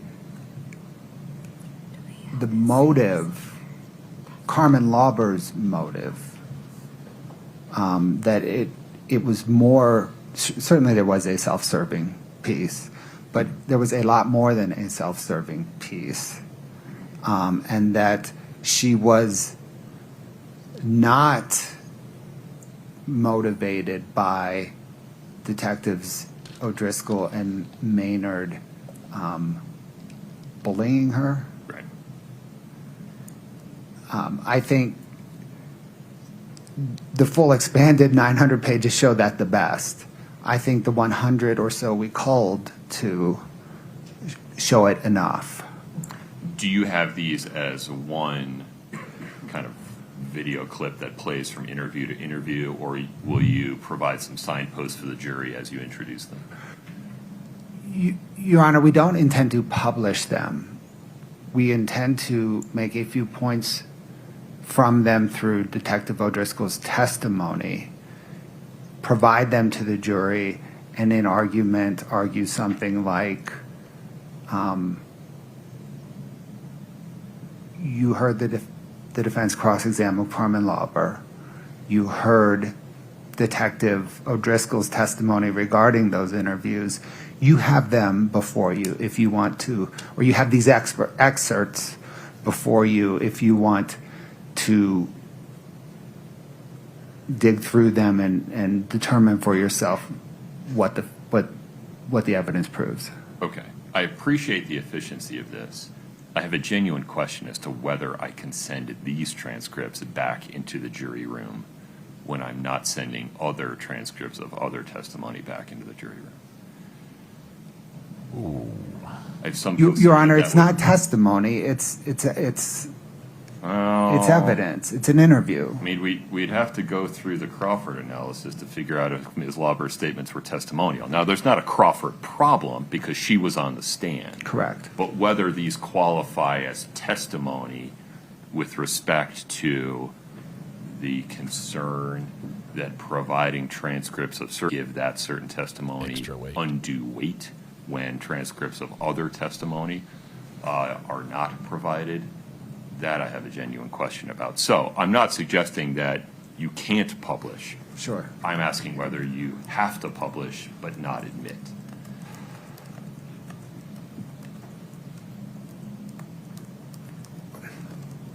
But she was in custody. She was being questioned by law enforcement officers. I think there's at least a reasonable question as to whether this would qualify as testimonial, quote unquote.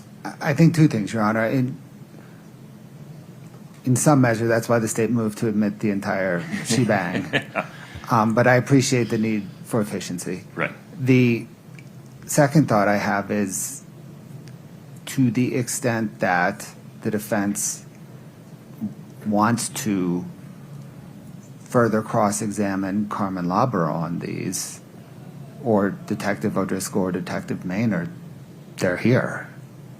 We can all recall them easily. I agree. Yeah. No, I agree with all of that. It really comes back to the issue of whether these transcripts go into the jury room. Publishing, you're right. You have the right to publish them to the extent you want to. I am not persuaded sitting here right now that they go into the jury room. So we don't have to necessarily reach agreement on that piece right now, but how do you want to proceed with Detective O'Driscoll on recognizing that they may not go into the jury room? This cramps his style a little bit. Your Honor, that would alter the state's direct of Detective O'Driscoll because we would end up publishing 100 pages of transcripts. You have him as video or audio, though, too, right? Well, right now, we only have the transcript. We were waiting. Video editing is long and expensive. I see. And so we were waiting to nail down the transcript to then conform the video. Is audio easier? Do you have audio files? What did Ms. Shermack is saying no. It's the video file is the audio file. I see. Okay. It's one. I see. So there's no distinction in terms of editing time between a video and an audio file. All right. Pause there for a moment. Maybe I may be taking on more than I need to. Ms. Lewis, what's the defendant's view of this? Your Honor, I mean, we object to these coming in this way. I think that when you say this way, what do you mean?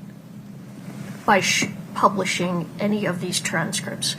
I think you're correct that the appropriate way to do this would be through direct examination of Detective O'Driscoll. They can certainly ask him questions to try and rehabilitate what Carmen Lauber said. Can ask him questions about what he said. They can't ask him questions about what she said. That'd be hearsay. I understand, but the problem that as they see it, if I understand it, is they're trying to put forth that she wasn't influenced by law enforcement. So they can ask questions of Detective O'Driscoll about that. But putting these in, I do believe is a Crawford problem. Well, hold on.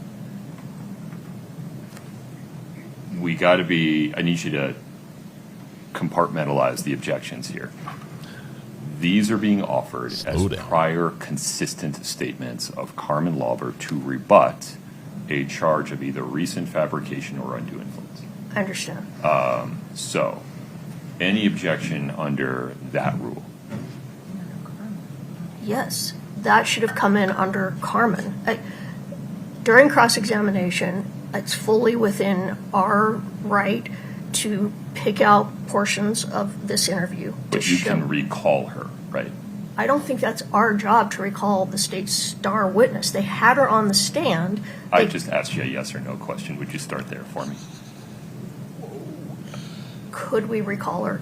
Yes, that is something that could be possibly done. I don't imagine what world a defense would do that. But and correct me if I'm wrong, you had the transcripts when you cross-examined her, right? Yes, but so did they. And the appropriate way to do it would have been to try and rehabilitate her on redirect, which would have then given me a chance to go into other statements. They sought during to, cross. and I limited their ability to put in the whole 900 pages. That's not how you rehabilitate. You rehabilitate by asking questions.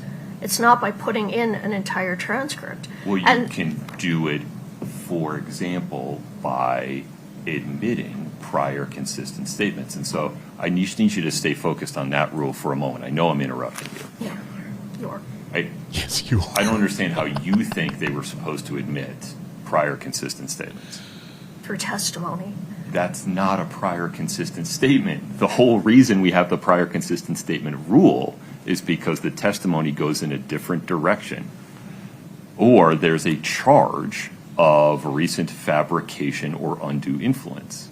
And then you have the prior statement come in as substantive evidence. Only while she's on the stand. They didn't even attempt to question her about whether or not to pull out these portions to show, oh, look at, you weren't unduly influenced. Look at, you said this, is that correct, is that correct? That's how you would normally see this done.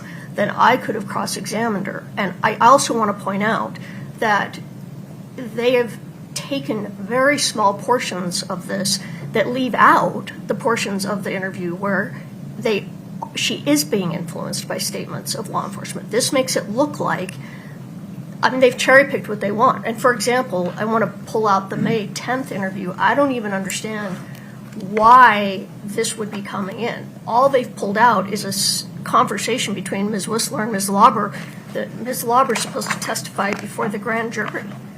That's going to open up a whole door of speculation and what happened. I don't see how that has anything to do with what we're even talking about. And as I go through the transcripts, it's very much just what the state wants the jury to hear.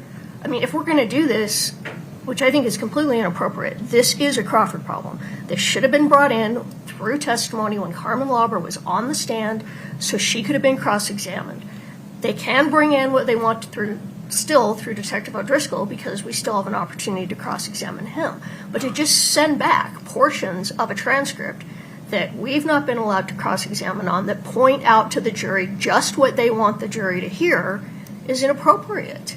And I apologize, you're jumping around a little bit. So put aside sending transcripts back. I have concerns about that. Do you have any law for the proposition that prior consistent statements can only come in through the witness that makes the statement? Well, I would point to a case. Let me pull it up again. I had it. Just give me a Judges moment. listening saying, back it up with case law. Convince me with case law. Ms. Lewis is fighting hard for this one. I can't find it now. One moment, please. Yeah. It's going to be a spicy day. I am about to open my scorpion pepper pistachios to equal the level of spice. It's 366 P. 3rd, 867, State of Utah, in the interest of J.C. I'm sorry, would you give me the site one more time? 366 P. 3rd, 867. And I direct the court to footnote 8. Okay. All right, so I understand your objection there. Tell me why you think it's a Crawford problem. You had the opportunity to cross-examine Ms. Lauber. You did cross-examine Ms. Lauber. You used part of these interviews to cross-examine her, to challenge her on whether she just asked the law enforcement officers, investigators, just write her statement for her. I don't understand what a lack of confrontation Ms. Richins has had here. Because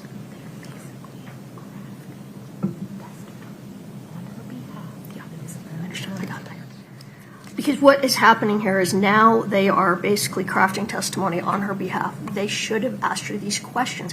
I haven't had an opportunity to cross-examine her on what they now want to bring in.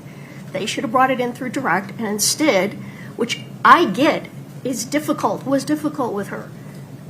She said she didn't remember anything. Instead of doing the hard work to try and ask her questions, they just want to put it all in, and they want to cherry pick what they wanted her to say, which clearly would have been very difficult to get her to say. So the easy way is here. We're just going to hand you the transcripts that show you what we wanted Carmen Lauber to tell you, but instead, here, just read it. without putting in the whole story or giving me a chance to go back and cross-examine her. And I think requesting us to recall her is burden shifting. That is not what our job is. That's not what we needed to do. They needed to take care of their witness when their witness was on the stand. And remind me, you objected to the addition of any part of the transcript at the time they offered it, correct? For the same reason. They offered it after she was off the stand. Had they offered it the 900 pages when she was on the stand, you would have said okay? No, I would have said you need to cross-examine her, redirect her and rehabilitate her testimony. And so how do you see the rule regarding prior consistent statements working? They need to get it through her. They could have put on prior consistent statements through her. I really don't understand. You're saying that prior consistent statements never come in. You only can ask questions. Please help me understand. I don't understand. I'm sorry, Your Honor. I really am not following what you're trying to say. I have never seen this done any other way than through a witness. That's why we have witnesses. If not, why have any witnesses? Let's just hand the jury all the evidence. Let's hand them all the transcripts of Well, no, be fair to how the rule works. Somebody testifies. On cross-examination, defendant makes a charge of recent fabrication, and then the proffering party has an opportunity to offer prior consistent statements to rebut the charge of recent fabrication. I hear you saying, no, they cannot offer the prior statements. They can only ask more questions. They can offer them through the witness. They can say, is this your statement? And what if she says, I don't remember that? Okay, then they can refresh. What if she says, I don't remember that? Well, then it doesn't come in.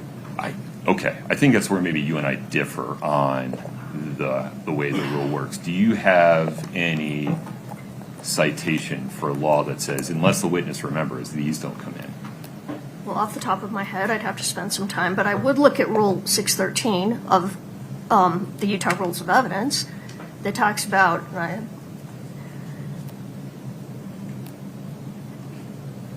this talks about prior inconsistent statements, but after the witness is given an opportunity to explain or deny the statement, an adverse party is given the opportunity to examine the witness about it. We don't know what she would have said. We don't know if she would have said, she may have very well said, no, I didn't feel influenced at all. That's fine. They could have asked her that question. Then I could have cross-examined her or recrossed her to say, well, what about this? What about this? What about this? Now I'm denied any opportunity to do that by just putting in statements. And I really don't know what else to say. I do think, as I look through the transcripts, they have only picked things that they want in that we don't know that Carmen Lauber would have agreed to. But had they wanted to put them in through her, at least then I could have questioned her I could have questioned her. I could have said, so this didn't make you feel pressured, so that didn't make you feel pressured. So they said this, so that made it, so you felt you were telling, I don't know. You see where I'm getting. And I don't have any opportunity to do that in this way. They can ask Detective O'Driscoll questions. We can cross-examine Detective O'Driscoll, and the jury can make a determination of that. But by cherry-picking statements that they wanted Carmen Lauber to testify to but didn't ask her, I think that's error. It's not the cherry-picking, it's the root, right? Error means appeal. You cherry-picked statements too. Everybody cherry-picks right, statements. And they could have done it on redirect, and they chose not to. So again, it's the root, not the cherry-picking, right? If she were on the stand, the cherry-picking would not be a problem. They could have, because then I could have gone back and pulled out other statements. I think we're agreeing. Okay. All right. I take your argument seriously. Mr. Bloodworth, I'm going to have to take a look at this real quick. I understand this to be a threshold issue with respect to Detective O'Driscoll. Is that right? Yes, Your Honor. Okay. Anything further at this moment?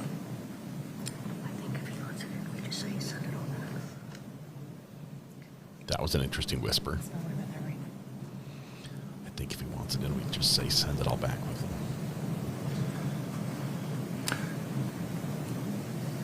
I think Miss Lewis made a great argument there. It caused the judge to pause, reflect, and reconsider. That's a good argument because he was on the other page. Can we have 5 minutes? Of course. Just so I'm clear, we'll take 5 minutes for you to confer with your team, and then you'll tell me whether this is a threshold issue that I need to decide before Detective O'Driscoll takes this. Correct, Your Honor. It is now. That may change. Okay, understood. We'll take a 5-minute recess. Thank you. So some of these rulings, especially the not sending the transcripts back with the jury, really rattled Mr. Bloodworth, because Mr. Bloodworth has this style. We've seen it throughout this trial where he puts something up on the screen and he scrolls through it, doesn't have anyone read it out, doesn't tell them, and he just assumes that we'll show you this. He shows them very quickly. I could barely keep up, and I'm a fast reader. And then he assumes everything. The jury can look at this later. The judge says, I'm not inclined to send these back. He's like, what? That would change how we do the whole question and answer, because now we have to tell the jury everything we want them to pick out of this. So this could change things a great deal for him, and honestly throw him off his game on a witness that he needs to hit a home run on. This is their final witness. This is Mr. O'Driscoll. This is the chief investigator. They're bringing in all sorts of smoking hot evidence on this one. Jail calls, letter, the walk the dog letter is finally coming in. The first 3 pages, that's what the judge ruled on in the motion in limine. And going back to the question about the judge looking at all the evidence, the judge looks at evidence as it's presented.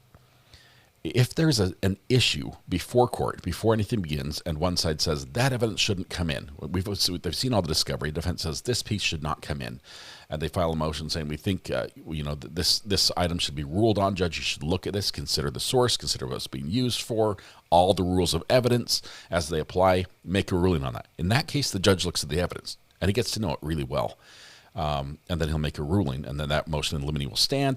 And we'll proceed forward based on that, like we're doing with the walk the dog letter. Other items are only brought up as the judge is made aware. There isn't stuff out there that the judge is like, I'm going to look over the whole case. I'm going to look over all your evidence and just peruse and see if I see any problems coming up, because he's a referee, right? If the sides don't raise an issue, it's not an issue until they raise an issue. And then they do that through an objection, and he makes a ruling during court. So most of the defense's motions respectively denied. A few things were withdrawn from the defense. A couple were withdrawn from the prosecution as evidence has come out during this trial that makes parts of what's going to come in, so whether it be interviews, phone calls, transcripts, whatever it is today through O'Driscoll, not as relevant or not needed because we already have it. So that saves some time. But this last little issue might be a bigger issue. The judge is going to look up the case law specifically. They said it was a 613 issue, which is, let's see, 613, that's the prior inconsistent statements of what she cited there. Threshold issue is a preliminary issue the judge has to address before you can go in. Imagine the threshold of a door. You have to get to the threshold of the door before you can enter the room. The witness, O'Driscoll, if this is a threshold issue, we have to solve this problem before we can call the witness. Otherwise, the judge might say, how about we go ahead with his testimony and you begin and get questioned, and then maybe at lunchtime we'll talk about this. Threshold issue, we have to do this first. So that's why the judge took a break. The defense also took a little break, and we'll see. Carmen is still under subpoena. She can be recalled. I liked the defense's argument. It's a burden shift, forcing us to recall your witness. That's an issue, because now Carmen would be on direct, and now we can't lead. Now the burden shifts to us. I think that resonated with the judge. Depends what this case law is. To have him rule on that. Let's see. I'm so excited. I'm excited about everything except the spice level, reaching scorpion pepper level. I'm going to try these if it gets spicy, and I know I'm going to regret it. But Cindy says, bet you are that there won't be any case law. She did cite that one case, but I'm not sure if it applies. The defense is hoping that the court will take their word for it, but this judge is going to search for the supporting case law. That's what he's going back reading right now. He couldn't think of anything as to why it couldn't come in this way, or why it could only come in through Carmen Lauber. So if you remember Carmen Lauber's testimony, her inability to recollect did cause the state some problems as they're trying to get stuff out of her. They're trying to get her to say certain things, and it was difficult to get there. Now we're seeing the effect of that difficulty. What they weren't able to do at that time prevented the defense from then cross-examining on those same issues. And now we're here at this point with the defense trying to get to the end run, which was bring in these previous statements that she had made to say this was what she said before. These are the consistent statements. Scorpion pepper is really spicy. Got milk. We can't talk about milk right now. Walmart's milk last week was not good. We need 8 more gallons. Don't eat peppers until you have milk. I have Deer Park water. Is that good enough? No? I might only have one. One thing about this judge is he knows the law. I love how his knowledge of the law. I love how fair he is and level-headed. There have been a couple times today, yesterday, a couple times previously in this trial where you could very easily read a comment or an objection and the surrounding language around it as an insult to the judge. Literally, like jabbing him, saying, "You are wrong, judge." You know, crossing the line on where you make the argument. He's completely calm. He blows it off like it doesn't happen. Yet he still handles the issue, and he does it respectfully and does it fairly, which is amazing. We've seen other great judges that sort of blow up in that moment and come down with they bang the gavel and say, "You will not do this," and you listen to me when I'm talking. This judge does it fairly, and then is still able to maintain that fair level. Even Judge Carroll in the Maya trial, he'd be like, "Okay, I'm bothered. I got to get up and take a break." He'd get up, take a break, come back in, and then he'd be perfectly fair again. This judge, he doesn't have to take the break. He is so good. Never drink water with spice, says Drumbalamos Mamos. It might be a bad day for me. Karen Laughlin, thank you very much for the super sticker. Thank you all for being here. Let's see. Is Deer Park still not sponsoring? We tried. I've reached out to them. They just won't do it. A Goodman Law Firm, Nicole's here. She says, I wish the state had brought up Kouri's friend whispering to Kouri it was just a joke, so the judge could have instructed the jury or admonished the witness. I'm not sure if the state is paying nearly as much attention to to us, right? The channels that watch court and commentate on it, as the defense is. I think the defense has people watching. The state maybe not so much, and that might be a mistake on their part, because I don't think they catch everything when they're there. Judge has had many opportunities to be offended, and he stayed calm. I think that's a sign of a great judge. Really love watching how this judge works. I can't wait. I hope we get another court with Mraznik. He is absolutely, absolutely amazing.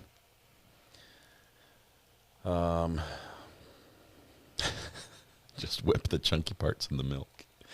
Milk shouldn't be chunky. Did we get Walk the Dog yet? We got a reference, Kurt. We got a reference to it. The state is planning on bringing it in, according to the motion in limine, which allows the first 3 pages of the 6-page Walk the Dog letter. Remember the last pages,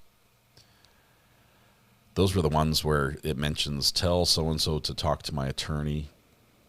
Well, I'm not sure if that specifically is in the last page, but I think it mentions the friends and have them testify about Eric going to Hawaii and putting stuff in the suitcase, in Kouri's suitcase, putting the gummies in. I'm not sure what parts can be kept out. I can pull the letter up and tell you. But Francis Fitzgerald gifted a membership. Thank you very much, Francis. Appreciate that. I expect they may well recall Carmen. I don't know if they will do any. I don't know if defense will do any better with Carmen than the prosecution did. Uncivil Law, thanks for making it official. We're friends now. Thank you very much. Welcome to the gallery. Let's see. Nicole says, I thought the judge said all 6 pages were coming in, but just because of the defense objection to limiting how it was acquired. Today, the only discussion about the Walk the Dog letter was related to how the Walk the Dog letter, which is a letter Kouri wrote while she was in custody in jail to her mom, how that letter came to be, how the police got possession of it. And then we heard Mr. Bloodworth give a very carefully worded and carefully crafted sentence, a statement as to how he would ask to introduce this letter, which would carefully dance around the issues of Kouri being in jail. And some people have asked, why can the jury not know that she's been in jail? Well, it's another motion in limine. Before this trial began, the defense made a motion saying we move that this not be brought up. We believe it will be prejudicial to our client if the jury knows that Kouri has been in jail this whole time, hasn't been able to get out on bond, and she hasn't. And so the judge, based on the argument they made at that ruling, has held that, and it's held throughout this trial. That's why Miss Nestor was so mad and made the motion for mistrial earlier in the trial with, who was it, Gibson, investigator Gibson, when she was on the stand, and she was asking about those other recorded calls that Miss Gibson had come into possession of, and she said, "Which ones are you talking about?" She's like, "The other ones." And she said, Miss Gibson said, "You mean the jail calls?"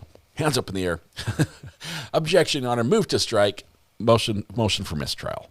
That's why. That was the motion in limine that was violated. But she sort of caused that one herself. We're only getting 3 pages according to the judge on this walk the dog letter.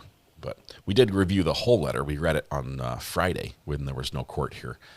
The letter is out. We've got copies of it. You can find it over on the Discord page. You can find it on the Facebook page, and you can find a link to Friday's review of that as well. Also, why the black drape under the table? For the same reason, because Kouri is shackled.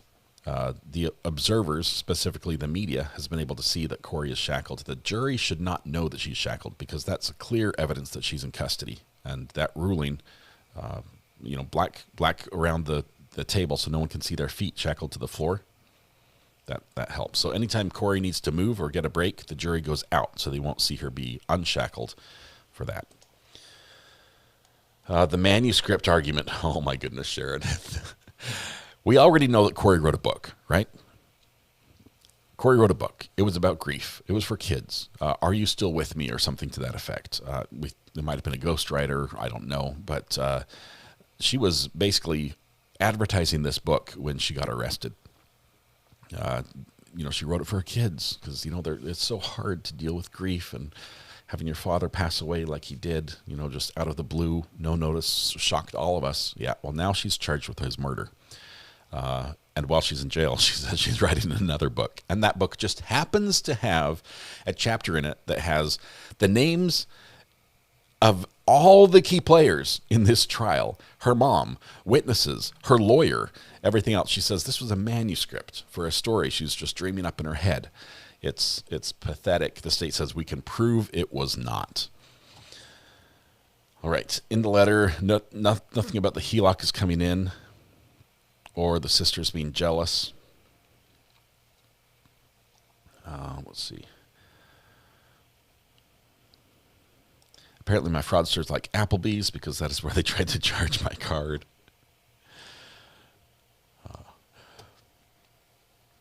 It's like OJ's If I Did It book. Only never got published, right? All right, we have just a couple minutes. The jury has been waiting for nearly an hour, as they were told to get here 50 minutes ago. But all this took extra work. If she brings up the fact, says Nicole, that this was part of a book she was writing, the judge will allow the state to bring in that they got it from her cell being ransacked. Okay, I think the judge is going to do everything he can to prevent that from coming in. They have fought so hard to keep the jail issue out. And I mean, that was difficult. They've danced around that a lot. You explained her book better than she did in her book in her interview. Thank you, Judy. Her friend told one of the stories she requested on the stand already. The part about putting stuff in Karen Reed's suitcase so she'd get in trouble and not him. Right, Tiffany. The last friend, was it Allie? Who was the last one that testified? Was it Chelsea Barney, maybe? Might have been Chelsea Barney. The one that had the beautiful curly hair. That witness told that story nearly verbatim as to how it's worded in the Walk the Dog letter. So either it really happened that way or somebody told her exactly what to say and she memorized it. Interesting. Was it Allie? This case has been wild. This case keeps getting better. Can you imagine if Kouri decides to take the stand? I mean, that's her decision. Her lawyers can't make it for her. I know they would say no way and you know where. But if she decides that she's finally going to fix this for once and for all, that would be nuts. Sharon McCoy, welcome to the gallery. Thank you very much for becoming a member. Make sure you take a seat by typing !seat so you get your reserved virtual seat in the courtroom. Let's see. Kouri May, hang on. We've got some membership milestones I did miss. We'll try to hit those before court comes back. Let's see. There it is. Kouri May says, member for 9 months, by the way. Kouri, congratulations. Still out here on the lookout for Jim McIntyre. Did they even investigate him in this case? Jim McIntyre, we believe, is a fictional character from a previous trial that was brought up as the boogeyman who is responsible for all things illegal in that trial. So it's an ongoing joke. Shelley Small says, this judge is so smart. He's incredibly wise. Karen Laughlin, thank you for the super sticker. Francis Fitzgerald gifted another membership this morning. Very generous. And then we got Kurt back in the gallery. Wonderful, Kurt. Thank you. Sharon McCoy, welcome to the gallery. Mindy FS777, member for 28 months. Makes you an OG, original GOAT. Greatest of all time. Love this community. Thank you, Mindy, for your support. Thank you all. All right. Moments away from the judge coming back. I'm just trying to keep an eye on that and everything else at the same time. There's no doubt Kouri is at least going to sit in prison for the finance crimes. These are all pretty well-grounded charges. I would say the hardest charge the state has to prove is murder. All they have is circumstantial evidence and evidence that goes to consciousness of guilt. They have evidence that she purchased drugs, but getting those drugs into Eric's drink and having him drink it, that's the weakest part of their case. And that's the part that they have to just say, we can show you everything else. We can't show you that. You make the reasonable conclusion beyond reasonable doubt. And that could be a bridge too far for some jurors. The murder charge is pretty shaky. I said Karen Reed. The other KR trial, I'm sorry, Kouri Richins. 2 KRs too close together, and we're confused. I am, at least. Well, there were only 2 people. There is that. I can't believe the defense completely just disregarded the idea that it might have been self-harm by Eric. Now, I realize that would be a long shot sale because we don't have any evidence, text message, otherwise that we've seen that would support that he would be, exhibiting any other signs of self-deletion. But the idea that it just never crossed their mind, they're like, we're not going for it. That seemed a bit funny from earlier this morning. It's like that was an easy one. When the housekeeper and the dealer testimony fell apart, they were kind of toast after that. It should have been more solid than it was. But I don't think they're toast. I think this will definitely stand up to a judgment of acquittal motion. There's enough evidence that a jury could convict because some evidence has been put forward, even though it's circumstantial. But all the jury has to agree, has to see the circumstantial evidence the same way. Okay, we're hearing motion from the judge. Mr. Bloodworth, before you weigh in, I need to fix a misstatement that I made while discussing Detective O'Driscoll's potential testimony. I made a comment in passing that he cannot relate Ms. Lauber's statements because it would be hearsay. That is overly broad. To the extent that the statement by Ms. Lauber that Jeff O'Driscoll would seek to relate while testifying qualifies as a prior inconsistent statement under 801D1A or a prior consistent statement under 801D1B, it is categorically not hearsay and he can relate it. By the same token, it can come in through him. Ms. Lewis, I took a hard look at the case you cited me to, 366 P3rd 867. It wasn't in there. Footnote 8. There, the Utah Supreme Court related the competing positions by the state and the respondent. Those competing positions are substantively identical to the competing positions of the state and defendant here regarding how statements under 801D1 are to come in, and the Utah Supreme Court expressly declined to reach the issue. They did not rule that they must come in through the declarant. So, as I sit here today, there is no authority for the proposition that prior inconsistent or prior consistent statements can only come in through the declarant witness as long as the declarant witness testified and was subject to cross-examination. Indeed, it is defendant's cross-examination of Ms. Lauber that creates the foundation for admission of prior inconsistent statements based upon Ms. Lauber having not remembered or having forgotten, though that's not what the state is seeking to do here, and prior consistent statements based upon an express or implied charge that Ms. Lauber was acting from a recent improper influence or motive, to wit, pressure applied by, among others, Detective O'Driscoll, the U.S. Attorney's Office, agencies like that. There is not a Crawford problem here. I also have another thought regarding the transcripts going back, if you want to discuss that. Yeah, let's hear it, Judge. So maybe we can get the court's thought, and then I can incorporate that into the state's position. Sure.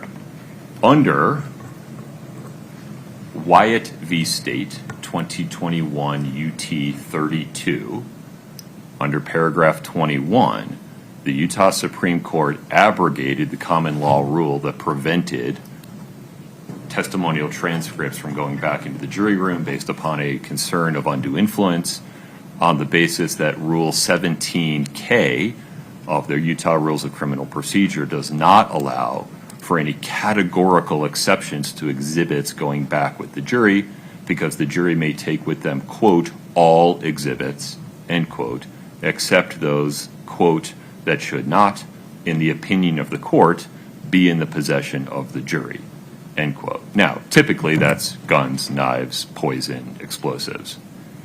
The fun stuff. I still have some concern that given the volume of testimony that the jury hears, the only transcripts they would have in the jury room being this 100-ish pages of Carmen Lauber would attract some unwanted attention on appellate review. But under Wyatt v. State, 2021 UT 32, there's no categorical exclusion of them. Take it from there, Mr. Bloodworth. Ooh, convince me, he says. I might give these to you. Convince me. So, Your Honor, it's the state's position. I know I'm recapping a little bit of what you just said. It's the state's position that the court can admit the transcripts through Detective O'Driscoll. We don't need the declarant, Carmen Lauber. It's the state's position that there is no Crawford issue, in part because of the 801D1 requirement for opportunity to cross has been satisfied in this instance. It's the state's position that the defense, to the extent they want to recall Carmen Lauber, is not burden shifting. It's just a defense strategic choice. And it's the state's position that the transcripts can go back to the jury. Now, having said all of that,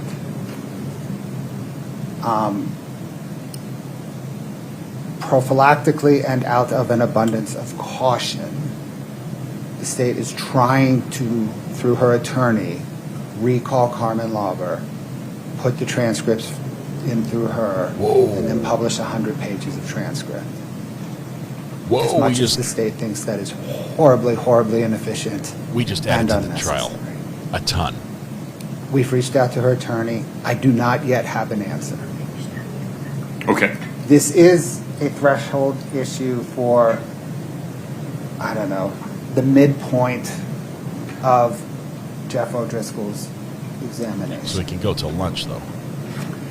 So I propose our next witness next witness is Chris Cochagimos to clean up some stuff from yesterday. I propose we next call him. We then begin the state's direct examination of Detective O'Driscoll. That'll probably take us till lunch. I may have a better answer at lunch as to how the state will proceed. Okay. Let me just ask some mechanics questions. That changed everything. Why can't the state just ask Jeff O'Driscoll a bunch of questions about whether certain exchanges with Ms. Lauber occurred? And, to the extent he doesn't remember or can't remember specifically, use the transcripts to refresh his recollection and even show the jury, publish them at that time, but use him as the root. And if you want to call Ms. Lauber, you're entitled to do so. Your Honor, that may be the route anyway, and it may just, from an efficiency standpoint, going through the questioning to ultimately get to refreshing and publishing, it seems to me that that's a waste of time. It will be more efficient to just publish the 100 pages. Okay. Because that's where we're going to land anyway. All right. Ms. Lewis, please proceed. You got what you wanted. I just want to make a record. Go ahead. We stand by our objection that allowing prior consistent statements to come in without a sponsoring witness is a violation of both the Sixth Amendment right, of our client's Sixth Amendment right, and Crawford versus Washington. It also violates her right to due process. Under the Utah State Constitution and the federal Constitution, she is not receiving a fair trial. And the remedy that we should recall the state star witness absolutely is burden shifting, and we stand by our objection. If those 100 pages are going to be published, we want all of it published. All of it. We want all 1,000 pages. Whoa!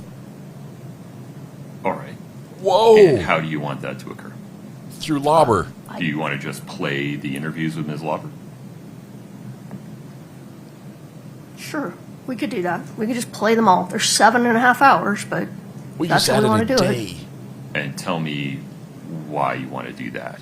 Because there are numerous other portions of the interviews where she is being influenced by law enforcement and shows that she's willing to just go along with whatever they say, just as she stated. But I think to pick out, particularly, like I said, the May 10th interview, there are a lot of things she says in that interview that are inconsistent with all of her other statements, but the state just wants to publish that she was going to testify before the grand jury, which I don't even understand that. I mean, all that does is cause the jury to speculate and confuse issues.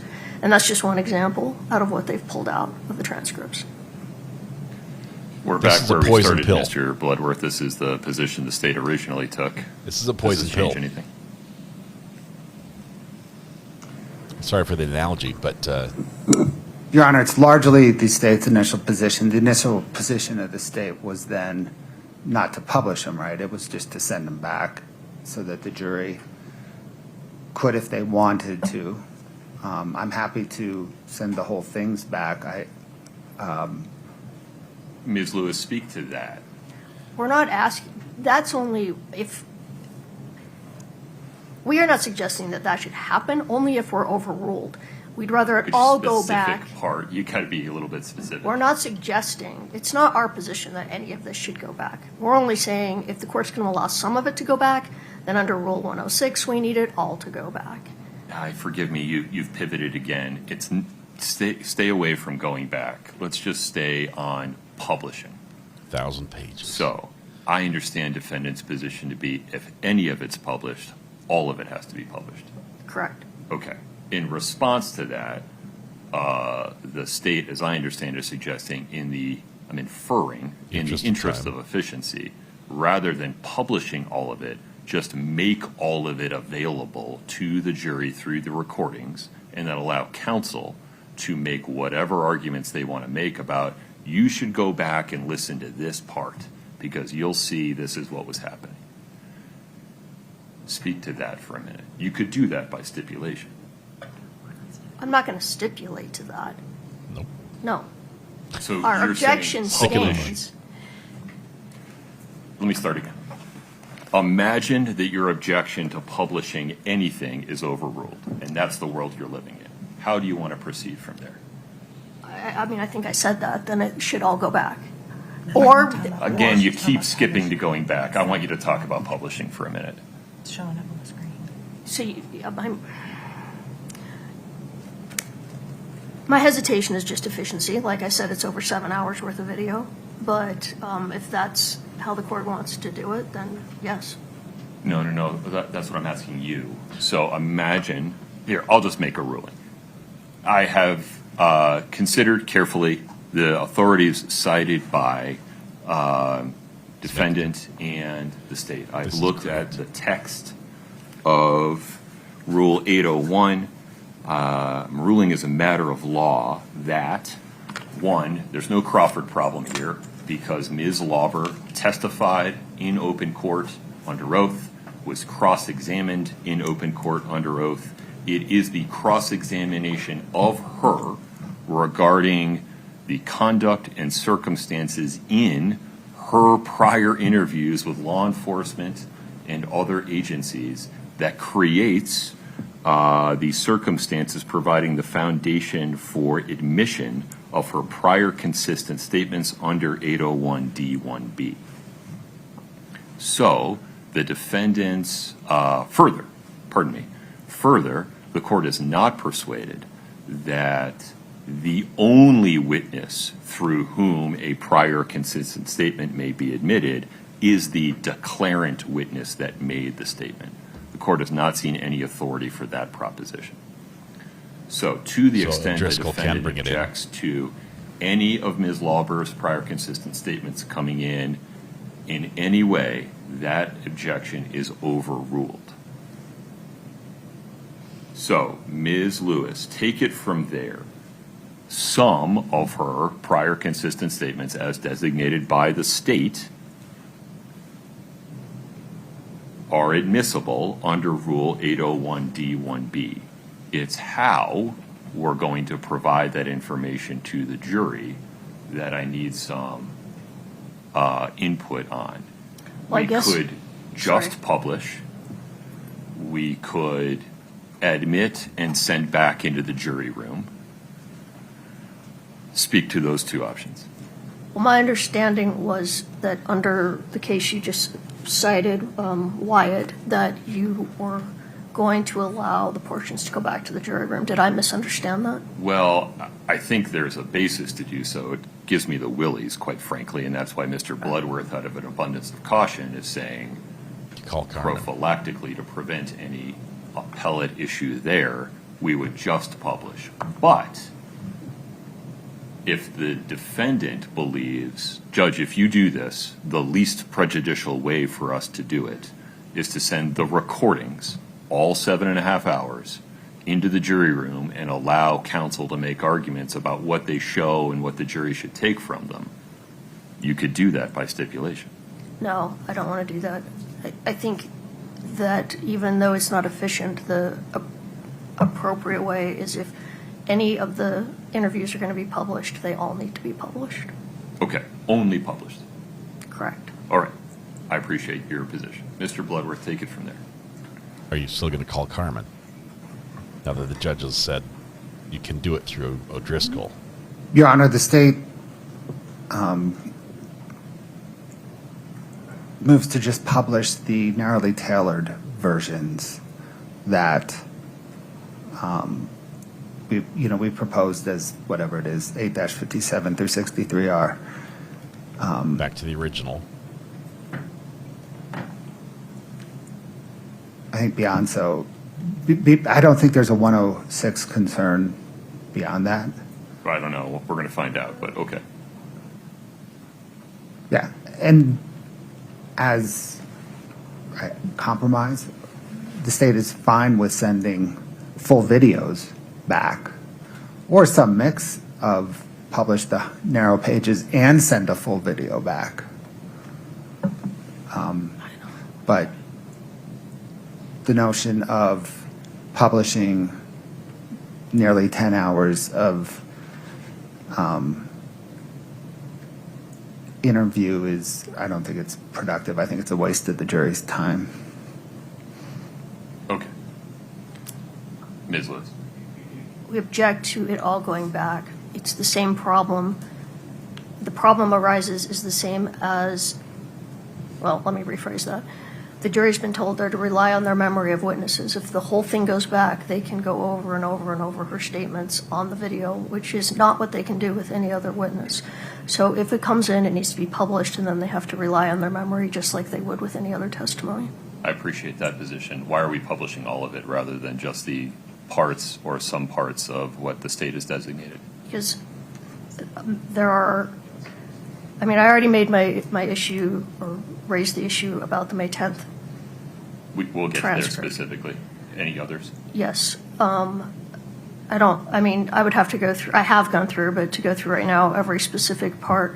But there's a lot that's being left out, and a lot what's being left out are the statements where officers are telling her about what she needs to do in order to not have to go to jail, what kind of deals they're willing to make for her, what she needs to do and say, and that's not included. And yes, some of it she was cross-examined on, but there's a lot more statements like that she was never cross-examined on. Well, that's choices defendant made, though. So here, in order for me to include additional material, there has to be some basis. Is it a Rule 106 request? Yes, but in all fairness, the choice was made because that was all that she was questioned on in direct examination. Had there been a redirect back to where I started, then I would have chosen other portions, but I have lost the opportunity to do that. You haven't, but that's okay.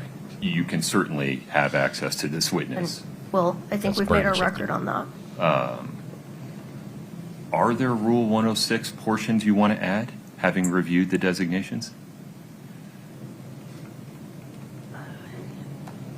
I think we need all of it. I think the jury needs to see exactly what her demeanor is, how she acts with the officers, how the officers treat her. There are numerous other parts of this transcript that may come in through Detective O'Driscoll. I don't know yet. I mean, I don't know the answer to that fully yet, but there are a lot of other statements by both Detectives O'Driscoll and Detective Maynard that go to show that she was unduly influenced. Utah Rule 106 is remainder or related There's statements. a lot of it. It's basically I know, but you're not giving me which ones they are. the rule of completion Because, argument. I mean, all of them. Okay. All right. That it's hard to rule on because it can't be all. Why not? Why not, she says. Well, certainly your position isn't that every single statement made by the law enforcement officers and every single answer is evidence of undue influence. It shows an arc. That's the state's point. Right. I know, and now if we're going to do part of it, then we need to show the whole arc. That's not how Rule 106 works. I need you to be more specific. I don't have specific outlines right now in the 1,000 pages of transcripts as to what we would want and what we would, I mean, we want all of it. If you want me to go through all 1,000 pages again and try and figure that out, I mean, ask for some guess time. we can find some time to do that, but. Okay. So, Mr. Bloodworth, as for today, how does the state propose to proceed?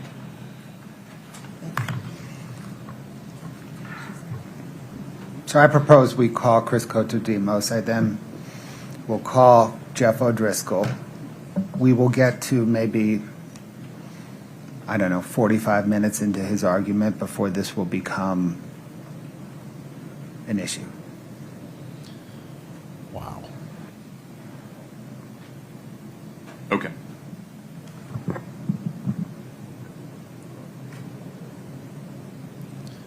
Judge would have to call it early. My sense on timing, Your Honor, is this doesn't become an issue till a lunch break. I'm not sure what's going to change between now and then, though, in terms of the issue of whether to play everything or just the parts that the state has designated under Rule 801D1B. Fair. So, all right. The issue before the court is the state's motion to admit redacted exhibits 8-57R through 8-63R. The state is offering what it views as narrowly tailored portions of the transcripts of Ms. Lauber's prior interviews with law enforcement investigators and other government agencies as evidence of prior consistent statements by Ms. Lauber under 801D1B to rebut an express or implied charge that when she testified in open court in this case, she acted from a recent improper influence or motive in so testifying. Okay. That's the state's position.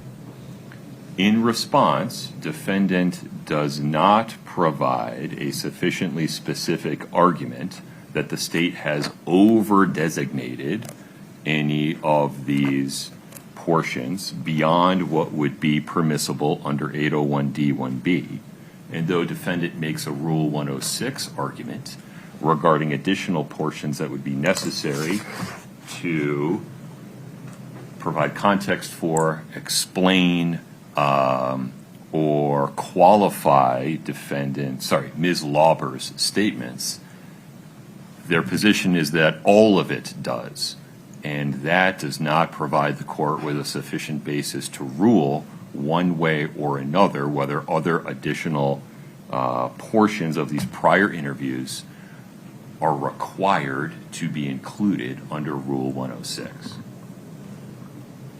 Based on the record currently before the court and the procedural posture that brings us to this point, the state's motion to admit redact exhibits 8-57R through 8-63R is granted to the following extent.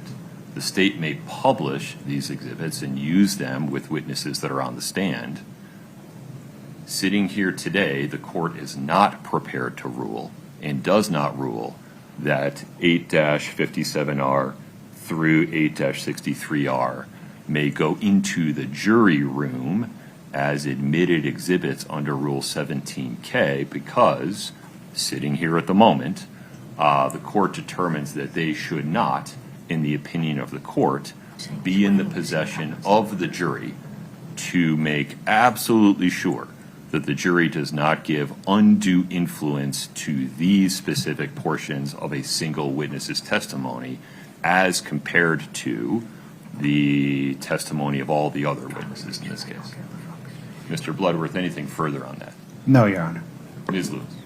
Yes, Your Honor. If we're Give examples. Ask for time or give we examples. actually would move for a continuance. There it is. We need to go Boom. through all the 1,000 pages again and figure out what portions should be let in. If the court's not inclined to let all of it in, then we don't have anyone in the cry room doing this for us. So we need time to do that. So we'd ask for a 2-day continuance. 2 days. Whoa. Yes. Your request for a 2-day continuance is denied. I don't have a basis to use that much time of the jury when this motion was filed 2 days ago and I raised it with you yesterday morning. So you get 1 day. Okay. Your request for a 2-day continuance is denied. Should we ask for 1 day? All right, a 1-day continuance then. To tomorrow morning. Yes. And what is it you're going to do between now and then? Yes, we're going to go through the whole transcript and find out what we want included under Rule 106. Here's the tone. And you're going to file something so I can read it? Yeah.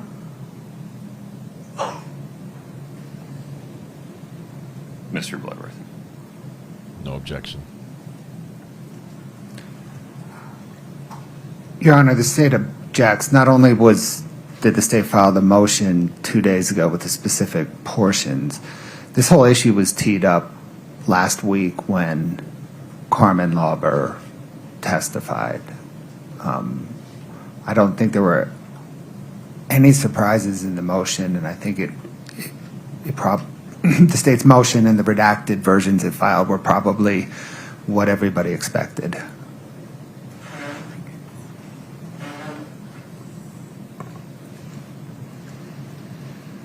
Judge might need to think about this for a minute. All right.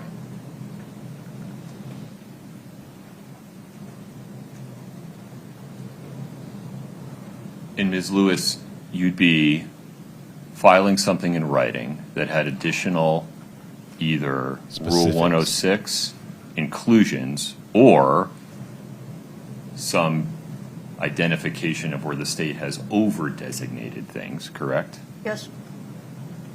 And your position would be that additional parts of the transcript should be shown to the jury, is that right?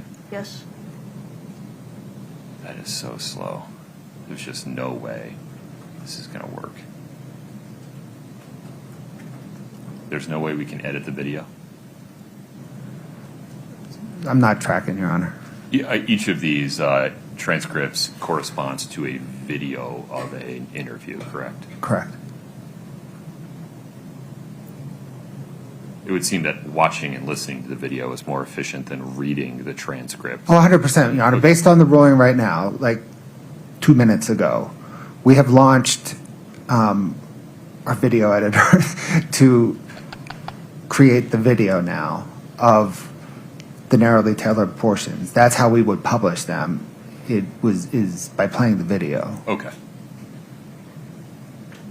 That's the best way for us. One suggestion could be if the state wants to hold off on publishing all of this and see where they get with their testimony of Detective O'Driscoll, and maybe through appropriate direct examination they can get in the portions they feel are important, and then maybe none of this would be necessary if that decision could be held off. And then if at the end of the day they still want to publish the whole thing, then we would ask that we not hold court tomorrow so we can do that.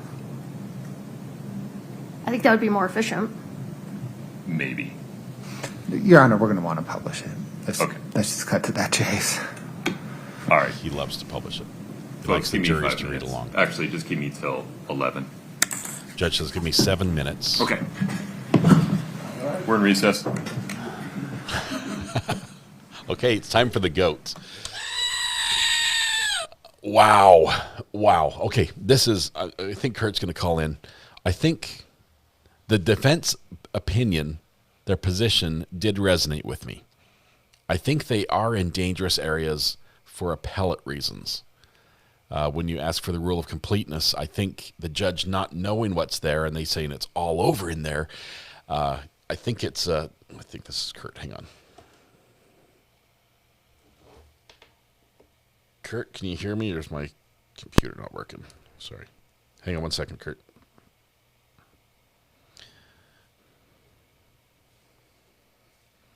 I don't know why my phone's not working. We're gonna have to do it like this. Kurt, are you there? I am. All right. Are we janking this? Are we holding the phone up to the microphone? Is that what we're doing now? Why would I do something so rudimentary? No, of course not. Okay. Yeah, but we can hear you. We're working. Tell me your thoughts on this. I know you said the defense is right here. This might be a mistake by the judge. Tell me why. All right, so we need to break down what's happening here in steps.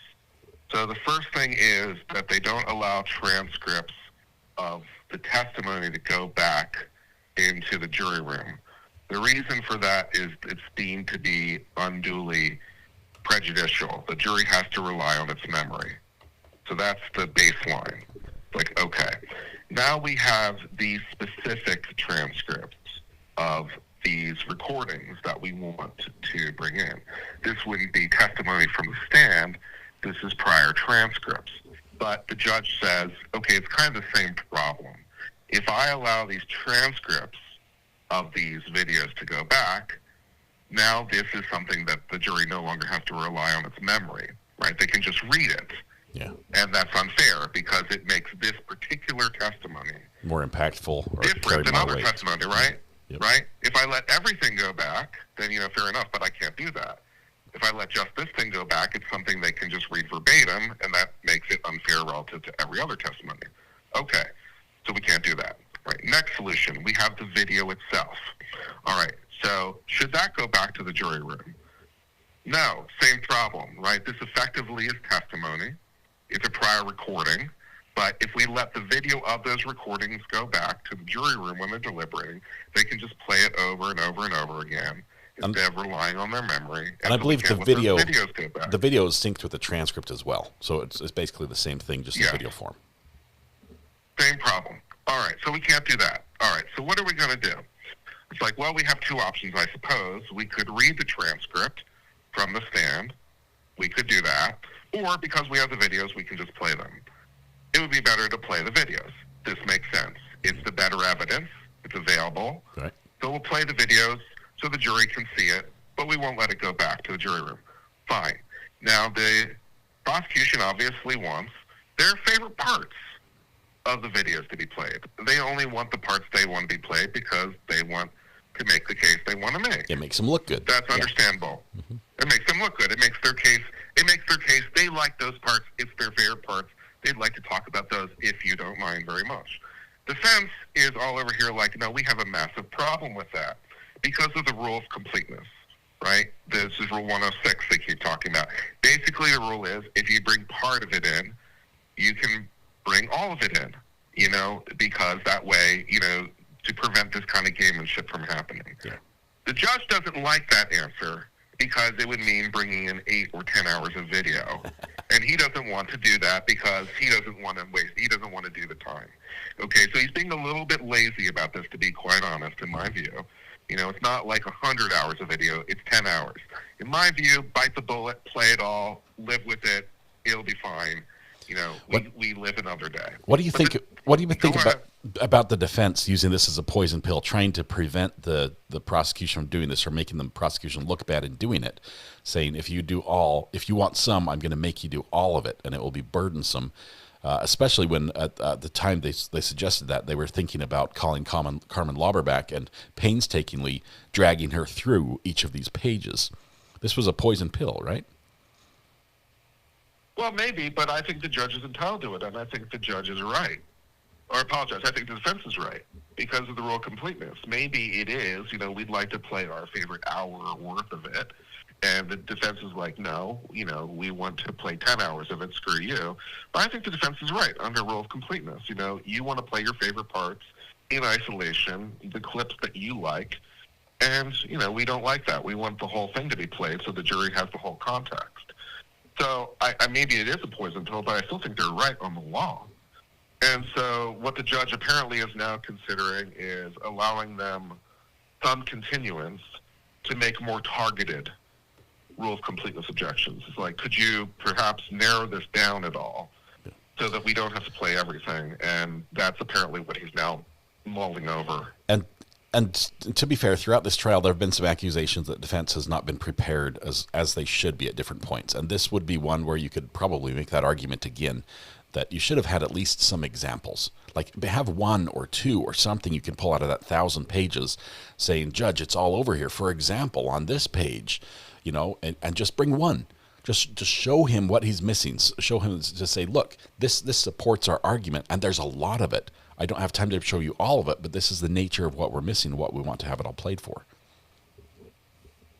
Well, yeah, maybe they should have had some more specific examples, but the problem there is that if they don't necessarily think that that's everything, right? So if they had said, here's a couple of examples, but we don't necessarily know because it's 1,000 pages or whatever. So, we're in the middle of trial. This issue has been noticed to us 2 days ago. But, we've kind of been busy. We just haven't been sitting around for the last 2 days. It's been some important witnesses. We've been here in court. Yeah. We've been here in court, and we've been trying to prep our witnesses and deal with motions and everything. It's not like we're just sitting on twiddling our thumbs. So, yeah, you gave us 2 days' notice, but it's just us. We don't have a team sitting in a room somewhere, where they're just churning out this stuff. It's just us.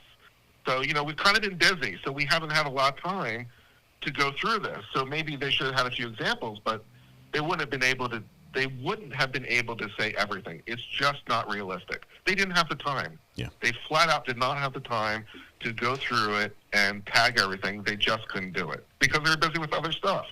So their request to me is very reasonable. It's like, okay, look, if we're going to do this, we need at least a day to go through 1,000 pages of material, then write a brief so we can submit something to Your Honor in writing. We need a day. That's a perfectly reasonable request. So at the moment, on this particular issue, I'm team defense. Yeah. Because they're entitled to have the whole thing play. They think that the whole thing will make the state look bad, and they'll make the police look like they pressured her and all the rest of it. So they want to bring it all in now. They're absolutely right on the burden shifting stuff. Like the judge is like, well, you could play it out in your case. You could play it in your case. Like, I don't want to do that. Yeah, then you have to do it under direct. The burden back on me. The judge is back. That's not fair. That's not fair to me. All right, I'll let back. you go. Thank Kurt. Appreciate it. Thank you All very right, much. thanks, Appreciate it. Bye. Thanks, Kurt from Uncivil Law. I think the defense would have done better had they not used we want all of it in. Just say, Judge, there's a lot. Can you give us time to show you the pieces? We're back on the record in 231-500-139. Counsel for the state and for defendant are present. Defendant is present. Ms. Lewis, the defendant asked for a one-day continuance to allow time for defendant to, on the one hand, review the designations made by the state, determine whether there are some over designations that go beyond what should be published under 801D1B, and also to offer additional designations that in the defendant's view should be included under Rule 106. That request is granted. We need to come up with a set of deadlines by which defendant will take those positions in writing, by which the court and the state can review them, by which we can have a discussion on the record about which of defendant's positions are persuasive, and if possible, Mr. Bloodworth, and I know I don't have any control over this, I'd really like to build in time for the state's video editor to take whatever I decide and turn it into a video, so that when we're publishing a video, not just pages of a transcript. There's no way you give them 2 days for a video editor and not for the defense. How long is that process? And if you need to take a moment, step out and tell your video editor to press pause, I'd understand. So the video editor's sweating bullets right now. The state will, within an hour or two, maybe within 3 hours, have the video that corresponds to the status quo of the 6 exhibits. Understood. Now, depending on how much additional comes in and how much additional goes out. Right. Hard to say. 4 hours? Okay. All right. That's fast. As a practical matter, do you think we should start midday tomorrow or just come back on Thursday?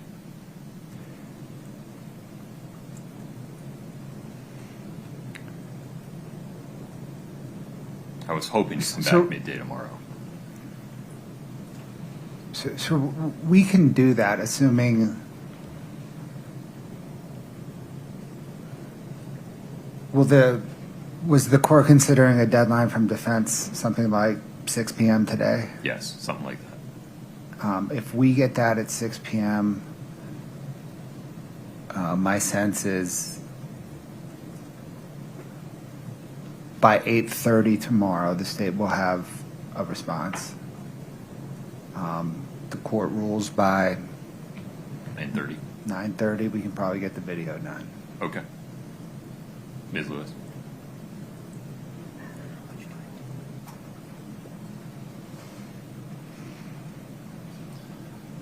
They're asking how much time they need.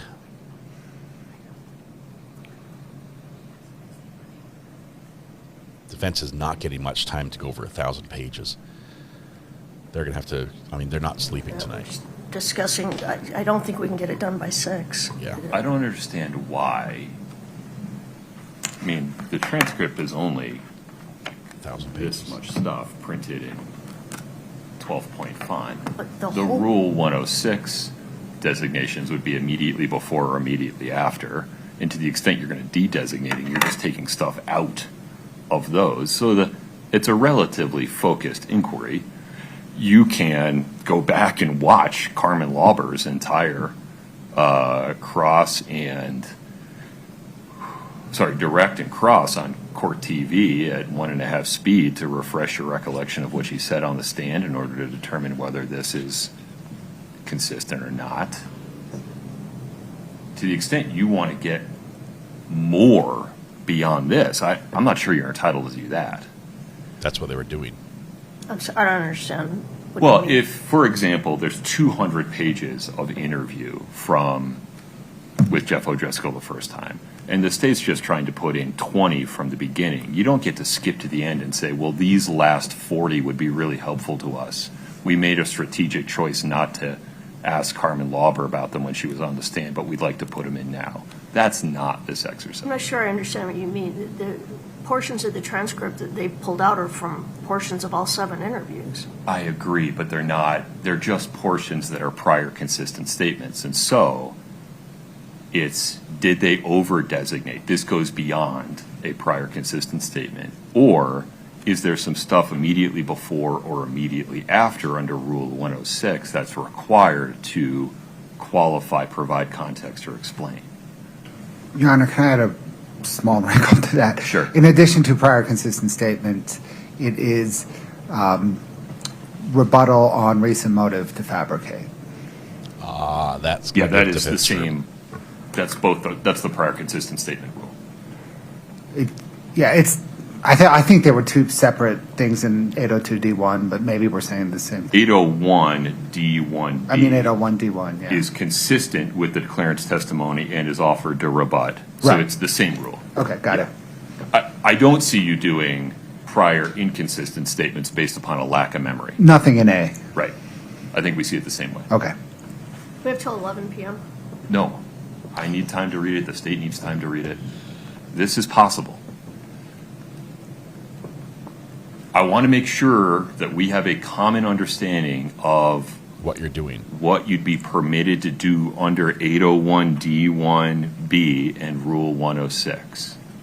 This is not an opportunity to recross Carmen Lauber. If you want to recall her, I'm not making any statement about that.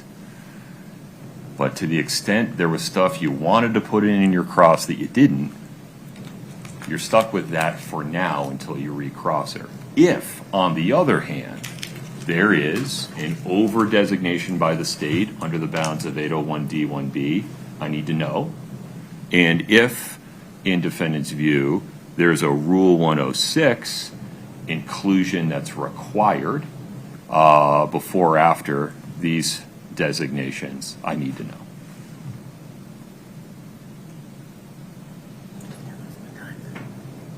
Understood. Okay.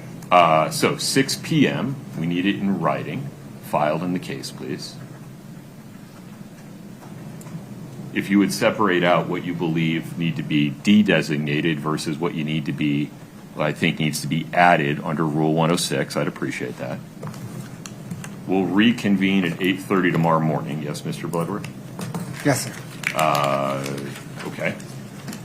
Now, in terms of how to proceed for the remainder of today, do you want to put Kotradimus on and get him done, or do you want to break now? Your Honor, if we can call him, he's 10 minutes. Okay. Any objections? Defense, like, yeah, you're using our time. Eating into our time. All right. Oh, okay. Well, he's only going to be 10 minutes. Yeah. All right. All but taken out. Okay. Got it. And then we'll invite the jury to come back at 1 p.m. tomorrow. Does that sound reasonable? Yes, sir. Okay. Very good. Anything else before we invite the jury in, Mr. Bloodworth? No, Your Honor. Ms. Lewis? No, Your Honor. Okay. Wow. The jury showed up for 10 minutes of testimony today. They're going to get sent home at lunch. I'm told to come in for a half day tomorrow. This is wild. Defense, obviously thought they were going to get another bite at the apple and to go over all 1,000 pages and to say what they wanted to have admitted. The judge says, no, you've got to narrowly tailor it based on Rule 106. It has to be related, and under the remainder of the statement or related statements, which would come right before or right after the part the state wants to admit, or you have to say why the state shouldn't bring in as much as they should admit, and that's it. I think they're going to ask for more than that. We're going to try to keep an eye on that. The filing, it should be public, or should go public on the docket shortly after it's filed, because it's not going to be filed under redaction or under seal. So we might buy that one tonight from the docket. Amber, hit me up. We'll see if we can keep an eye out for that one. Then the defense is going to basically the state is going to spend all night looking at and working with whatever the defense gives them to get a response ready by 8:30 in the morning, which the judge says, if you get that response to me by 8:30, I will make my decision by 9:30, and then between 9:30 and 1 o'clock when the jury comes in, the state said our video editors can make whatever rule you make at 9:30 in the morning ready in video form to show the jury tomorrow starting at 1. So I know that the deadline for the defense is at 6 p.m. There's nothing for them to do after that, but I think they are livid. They're really upset. They've lost and lost and lost. They had a good argument. I liked it. Have a seat as you come in. Thank you. Even the one-day continuance turned into a 5-hour continuance. Oh, man. Have a seat. Thank you. Ladies and gentlemen of the jury, I greatly appreciate your patience while we worked through some legal issues. We will proceed with a witness from the state, and then I have some scheduling notes for you. Mr. Bloodworth. Oh, Ms. Sherman, my apologies. No problem, Your Honor. Chris Kochademus, please.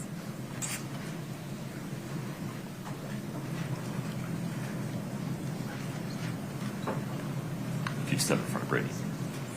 It's possible that Do you the lawyers solemnly will be swear there the first thing in the testimony morning. you're about to give in the matter before the court to be the truth, the whole truth, and nothing but the truth, subject to the pains and penalties of perjury?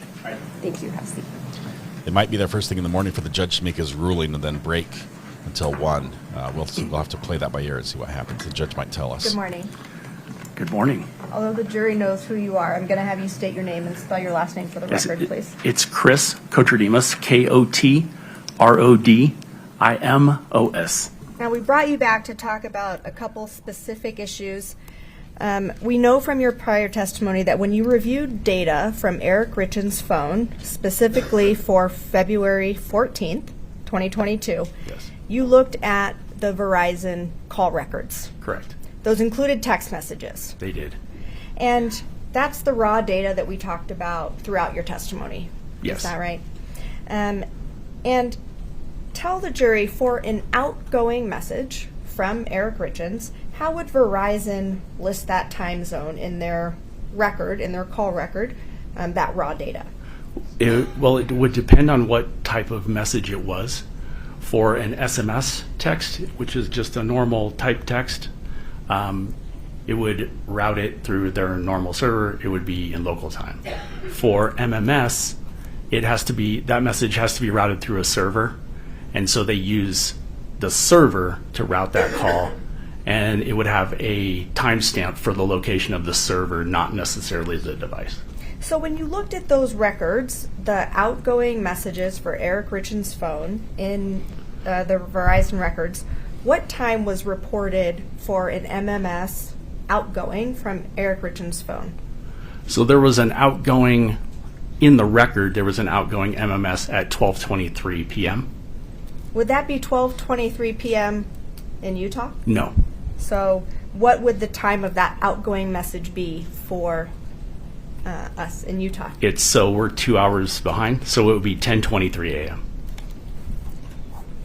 Scott, if we could put up 3-14D, please. This was previously admitted in Mr. Kochademus' testimony. We can publish it to the jury. One moment.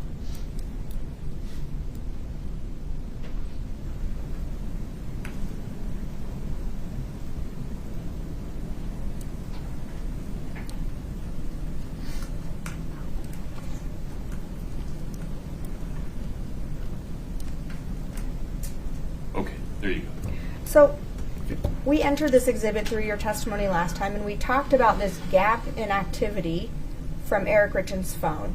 And so what you've just described conforms with the raw data. Is that right? Yes. And describe it again now that the jury can see the time frame we're talking about. If a call record or a text message MMS showed outgoing from Eric Richins' phone at 12:23 in the raw data, you confirmed that that would have been 10:23 in Utah. Correct. How did you verify that? So, one, just the knowledge and experience of knowing that that's how Verizon routes MMS messages. They use an Eastern time zone, which is consistent with their headquarters location. So to verify that, for time zones are very critical for analysts, obviously. So what you would do is, if you have a source to look at the original text, and in this case we do, which would be Eric Richins' cell, his phone extraction, his cell download, I would expect to see, based on the time difference, an outgoing MMS text at 10:23 a.m. versus 12:23 p.m. And I did find that. There was an outgoing message at 10:23 a.m., an MMS message to that number, and it was a photo. So essentially, through your analysis and changing the time zones as necessary, this exhibit is still accurate. Yes. Okay. Scott, if you could put up 3-39D, page 5, please, for the witness. This has previously been admitted. And you can publish it as well. And you can blow up one of those messages. So now that we're talking about time zones, describe for the jury how we get to the times that are listed in all of these text bubbles. And so that the jury knows, all of the messages that we have entered have these timestamps on them. They do, yes. And how do we get to the time that is on there? Okay, time zone issue again. Okay, so phone extractions from software are provided, those readable files are provided in UTC 0. So to determine local time of when that activity on that device happened at the local time, you have to adjust. So Utah is -7 UTC during normal standard time. It is -6 UTC in daylight savings. So we just switched on Sunday. So now everything until November, when we switch back again, will be -6. So the -7 and the -6 denoted in these messages is a adjustment that is made by the software to denote local time versus software time. So for each of the messages that the state submitted in this case, they have been adjusted to local time? Yes. Okay. Those are all my questions. Sure, thanks. Mr. Rollins? No questions. No cross. Okay. Sir, you can step down. Thank you. Thank you, sir. And jury, thanks for coming in today. It's time for lunch. And then dinner. Counsel will proceed with the scheduling notes, correct? Yes, Your Honor. Ms. Lewis? Yes. All right. Ladies and gentlemen, I appreciate your patience this morning. We've been working very hard on some legal issues that will materially increase the efficiency of the presentation of evidence going forward. I know it's hard for you to know that, not being in the courtroom. I'm just asking you to take my word for it. We have more work in that regard to do.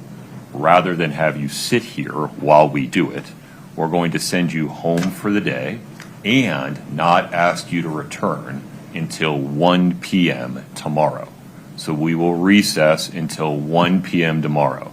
As always, during this period of recess, please do not speak about the case with anyone. Do not allow anyone to speak about it with you. Please do not watch, listen, or read anything about the case. Please do not do any research of any kind. I greatly appreciate your patience. Travel safely. 1 p.m. tomorrow. Please rise for the jury.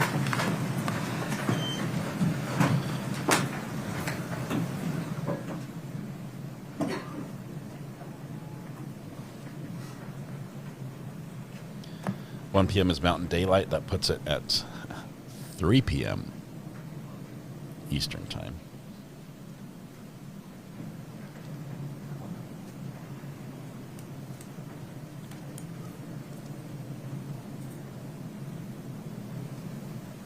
All right, folks, have a seat.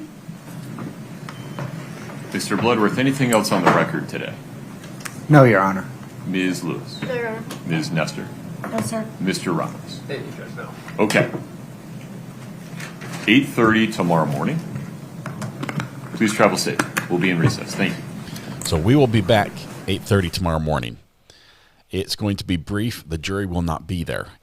All that's going to happen is the state is going to give their response, probably in writing as well, to what the defense is going to file tonight at 6 p.m. on the docket, written. We're going to watch for that and see if we can find it, because when the state files the response, the judge is going to give his response at 9:30, which means they'll probably get together, get the response. The judge comes back, says, we'll take a break, comes back at 9:30, makes his ruling. Then the state starts editing video, and will continue editing video till at 1 o'clock in the afternoon, at which point the jurors will come in. Court will begin again for the day, and then we'll start playing this video, most likely with Detective Driscoll on the stand. And that's when the spice gets there. We've had spice today, but it's all been logistical battles. It's been this battle back and forth in the courtroom outside the jury's presence about what evidence is coming in and how it will come in and where it will go after it comes in. So that wraps up today. You've missed all of it. You got all the testimony the jury got, but what happened here is we have a situation where Carmen Lauber, who was the person that Kouri made the purchase of drugs through, she was the immediate contact of Kouri Richins to purchase drugs. She was interviewed 7 different times and made statements during those interviews. Those statements don't match up perfectly, or in some cases they do match up perfectly with what she testified to in trial a week or two ago. There is a rule that you can bring in evidence to either show supporting consistent statements or show inconsistent statements in the past to support testimony saying that she changed it recently for undue pressure. There's a lot of legal battle back and forth on this about what happened there. But these recordings that she made more closely to the time period, the state is trying to bring in through the detective who was doing the interviews with Carmen. There was a big battle about whether or not they could bring it in through him, or if they had to bring it in through Carmen. At one point, the state said, "Oh, we're out of abundance of caution. We're trying to call Carmen right now, and we'll just bring it in through her," which would be terrible because Mr. Bloodworth was awful at bringing documents in through her and through other witnesses as well. He struggles with that, especially ones that don't answer exactly the way you expect. Then the judge made the ruling that you can bring it in through Mr. Driscoll, through this method. The state says if you bring some in, we want all of it. By all, we mean 1,000 pages, which would be a huge burden on the prosecution to drag out, and it would be painful. Judge wants the video, prosecution wants the transcript, prosecution wants the transcript to go back to the jury. The judge says, I don't like that very much, even though the law says that I can. It seems to be just written appeal all over it because it gives extra weight to that evidence in the minds of the jury. So this is all playing out, and it's convoluted and overlapping. The judge did a great job in breaking it down, saying, just look at this part. Let's bite this off at a little bit at a time. Don't eat the whole elephant all at once. Just, one bite at a time we can get through this. And he got through it. Eventually, he had to make rulings sort of like mid... I stopped. Hang on one second. Mid... There we go. I'll turn that off. Remember in the beginning when we started 110 years ago? All right. He had to make a ruling midway through just so the defense could understand where he was starting from to get on the same page. Eventually, the defense made a motion saying, Your Honor, we need more time, because they got ruled against because their argument was, we want everything in because it all helps us. We think it's all necessary. The judge says, everything is a very inclusive word, and there's no way I believe that everything, literally everything in the parts that the state is keeping out applies in this 106, rule of completeness, related material. I don't buy it. Your argument is not persuasive. So no, we're not going to allow it. And the defense says, well, we move for a continuance to get more time so we can give you this argument. The judge says, they say we want 2 days. Judge says 2 days is too long. You've known about this all along, or at least for at least 2 days, and you haven't done anything. No. They're like, how about 1 day? He says, okay, I can do 1 day if I get it in writing and you list the specifics of what you think should be included. Defense says deal. And then through the back and forth, the judge makes it clear with the defense, just let me make sure I understand what you're going to be sending me at 6 o'clock tonight. Okay, so the deadline moved from 1 day to 6 o'clock tonight, which gives them 5 hours. You can only bring in the stuff that says whether or not the state left a little bit out, like they stopped the recording too soon and there was another statement or another sentence or two that completes it and puts the whole thing in perspective and maybe even changes the meaning. Or you can look at what the state is putting in and say, oh, they brought in too much. This part that they included should be excluded. That's it. Defense is not happy about that. They were going to go through the whole 1,000 pages and bring in all the examples. And honestly, I thought that's what they were granted as well through the initial ruling. The judge says, no, we're not doing that. If you want that, you can call Ms. Lauber, which, that's the burden shifting, because now suddenly it's it's different. Okay, we've got Selena on the phone. Hang on just 1 second. Selena, I've got my phone working again. I had to reboot it. Selena, are you there? Oh, no. Selena, I'm sorry. Call right back. Let's see. What exactly does it mean to publish the evidence? Publishing the evidence is when it is displayed in court to the jury. You can admit evidence, and then it's in the record. It's part of the file, and some evidence that's admitted goes back to the jury. Some does not, like the judge said, guns, knives, bombs, all the things that can hurt people, poison, all that. But there's also some evidence that doesn't, or some admitted items that don't go back to the jury, like transcripts and things like that. So, Selena, can you call one more time? I'm sorry, I missed you.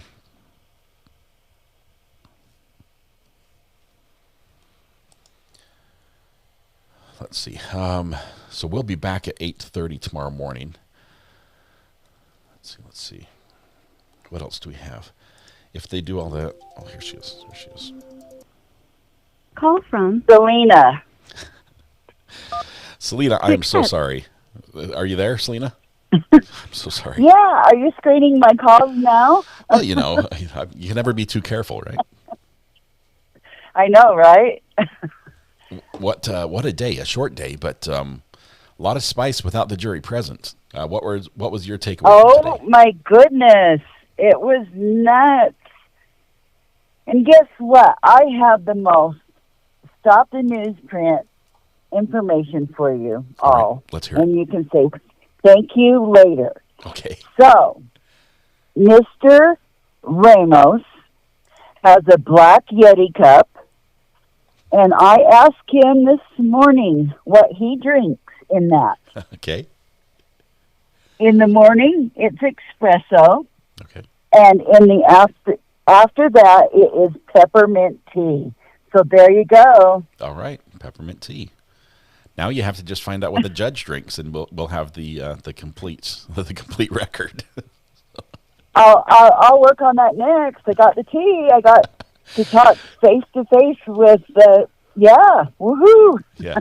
Did you give him a razum about the kombucha? Kombucha? No. He was hitting in the door. I just got a brave spurt of energy, probably because I'm tired. Yeah. So I was able to say, "Hey, what's in your cup?" What you drinking? That's funny. He looked at me like, he's very friendly. He looked at me kind of funny, and he's like, "It's espresso now," and I'm like, "Okay, but what is the tea?" The tea is peppermint tea. So there you go. All right. Got the tea. I got the tea. I imagine that's soothing for his voice if he has to speak a lot. No. No? Probably so, yeah.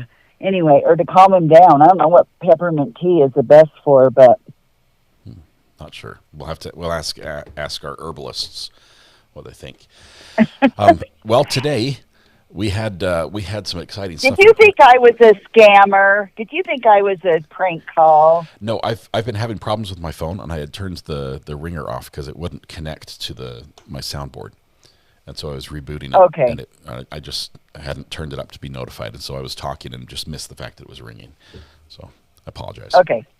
I just noticed in chat they said Selena's not selling car warranties, so I thought maybe you thought it was one of your. That is awesome. We saw some kids in court today. The first time we've seen youngsters that age. Did you make their acquaintances? Yes, they were there for an educational experience. Awesome. With their mother. I highly approve. And I sure wish they would have been able to see more action. Actually. The jury, the witnesses, stuff. The court proceedings says. Hi, Greeners. I am reading chat. I've got my phone on speaker. I'm cheating today. That's awesome. It's neat. I myself started attending court at a young age, and if there's an interest there, I highly recommend it. Basically, as long as you are able to obey the court rules. Not cause a disturbance. Basically, youngsters and toddlers would be a disturbance, so courts will often not allow them in the courtroom unless they have a legal reason to be there. But young kids, as long as they're behave, can be in court. And I love that their mom brought them there. They might not have been as thrilled about it. I'm not sure if that was their idea for an afternoon. But I'm not sure either. Coming at 6 a.m. and standing in the cold for an hour, I'm not sure that was really. Greeners. Hello. Say it again. My Greeners is teasing. He says he's blushing. Yep. Now you're really red. Also, oh my goodness, we were just kind of like, you could just feel the tension there. So the prosecution was not given in. Miss Lewis was not given in. It was like a duel, Yeah. This was a battle, probably one of the hardest fought battles we've seen during the trial. I know there have been some pretty doozy of battles. No, today was it. Today was definitely the toughest. But yeah. And the judge going out twice to make his decision. And at first, you could see the judge's face when she said she wanted 2 days. I'm he's like, that's not going to happen. Nope. Yeah. But they did say that this was they had slotted this for a 5-week trial, and we're nowhere near there. I mean, it's not like the calendar would prevent it, but the judge is in charge of making sure that court is proceeding in a manner that is efficient. And I guess under those rules, he's like, no, 2 days based on. Absolutely. Can you just? I don't think he'd put the jurors on ice for 2 days. No way. It is risky leaving the jury out there with a big question of what's going on. Anytime he sends them home, that's why he gives them that admonition, not to look to talk to them. At first, I think he was kind of leaning towards maybe giving her all day tomorrow, but then he changed his mind on that and was like, 1 o'clock tomorrow, the jury's coming back. I just saw a question in chat. Any reaction from jury? Yeah, they looked they were not happy campers. Because they came in at 9:30 and sat there over an hour and a half. Yeah. Anyway, this morning. Yeah, that was a boring time for them because they can't talk about the case, and they're running out of things to talk about. They're probably just looking at each other, going, Yeah, I know. What have they been doing? Ooh, what? And the judge tried to just make it seem so boring. And he says the same spew every time, kind of. Well, we've got some legal issues that are going to, how did he word it? Make it more efficient to move forward. And I'm like, if you guys it only doesn't knew. answer any of the questions they have in their minds. It doesn't be like, oh, that makes sense. No, if anything, it puts a big legal issues. What sort of legal issues? But they can't look it up. Yeah, they can't watch. What took an hour and a half? What's going to take till 1 o'clock tomorrow? Yep. So it's going to be. I'm sure exciting. they're Here's my plan. Spinning. Here's my plan. I don't know your plan tomorrow, but we know that the court is going to be back at 8:30, just for a brief. I'm going to be here. Talk about this and a ruling, and then there's going to be a break until 1 p.m. So we might have 10 minutes of court and then a break till 1 p.m. Well, a lot of editing is done on a video, and then we come back with the jury for the afternoon. So we're going to be watching the docket. We're watching the Utah Exchange where they keep all the court records for this file, because the judge is required that they make this motion and file it on the record in the docket. So that means it will be public, and we can look at it and see what their argument is and see if they stuck to that narrow parameters the judge allotted to the defense, saying this is the only thing you can look at, or if they tried to sneak something in and said, but judge, here's this as well. It'll be in writing, so that's going to be interesting. We'll take a look at that in the morning after we hear the judge's rule on their motion at 8:30. Yeah. Right. And then we'll. So I may just be out touring around for a bit up in this area, depending on what they do. Are the silver mines open for tours? There's a Well, mine. There's mine. You know what I really want to go check out? What's that?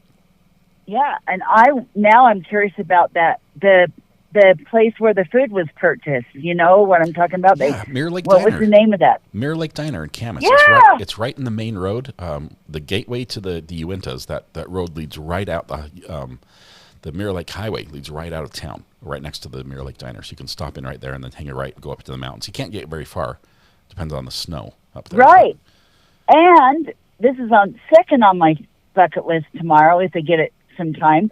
I'm going to go see the mansion in Midway. So, right.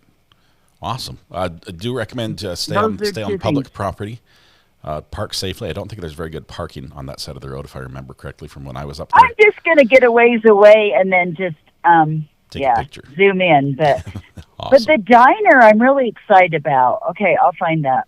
That's awesome. I'll see if I can find that. Yeah, I recommend their omelets, their Greek omelet, or egg bagel. Okay.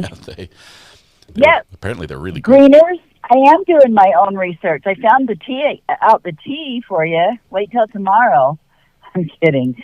No, Miss Nesser, as I was getting ready to go, she came up to me with the biggest smile and said, sorry, I'm sure today wasn't very much fun. And I'm just like, well, I'll be back tomorrow. Yep. So that's awesome. Well, you're one of the stalwarts. I'm becoming like, oh my gosh. Sorry. I forgot to tell you the main thing. Yeah. So I got a badge from the sheriff this morning. Nice. Because I've been here first. You've been I deputized. have been here first. You've been deputized. That's every awesome. single day. So I have an official sheriff's badge sticker, and it's on my notebook now. That's awesome. Well, Officer Selena, we appreciate you you doing some work for us and keep an eye on the court. Right. That is really cool. Selena, thank you very much for waiting to give us the lowdown on this. We were hoping for Walk the Dog today. Looks like that's going to be tomorrow now. No, Walk the Dog will be tomorrow, I think. But or I thought I found some or pretty, even on Thursday. Depends on right. how much It may comes not in. be tomorrow either. So it's Mr. O'Driscoll was out of the courtroom through all of that. So I don't know if you noticed that, but he was. He was cropped out of the picture. I'm not sure why he was out of the courtroom, because he is one of those that's exempt. He can sit in through all of it. The lead investigator, he's exempt. From I don't know, but he was not in the courtroom. He came back in the courtroom for that last witness's testimony, and then that was it. But he was not in there all morning for all of that went on. So anyway, I don't know why. Just saying he wasn't. I'm sure the prosecutor will catch him up to speed before his testimony as to what he's allowed to say and what he's not. So it'll be fun. Yeah, for sure. You're welcome, everyone. And Greeners, I'm the kid at heart. Yeah, so I got a sticker like the kids. So, yeah. That's awesome. Selena, thank you very much. Drive safely. Enjoy your day today and tomorrow. And we'll talk to you again soon. Will do. Okay, talk to you later. Bye. It's awesome. Thank you, Selena, for being our court watcher today. Even though court sort of ended up not happening in a big way, we're gonna put our spicy scorpion pepper pistachios on the back burner. Wait one more day before, and possibly give me a chance to get some milk before I test these when the spice comes out tomorrow. but it's going to start in the afternoon. We're going to be starting court, like the court portion of watching testimony in court, at 3 p.m., and it's going to start spicy. It starts with recordings and just juicy stuff. So, all right. Anything else we need to address before we break for the day? I know it's early, but the judge gave us half a day off. Just got back. No witnesses today. We just had one very short witness who clarified the timestamps of the cell phone extraction and messages. Hold on one second. Let's see if I can get this call to connect. It's not wanting to. Can't see it yet. Hello?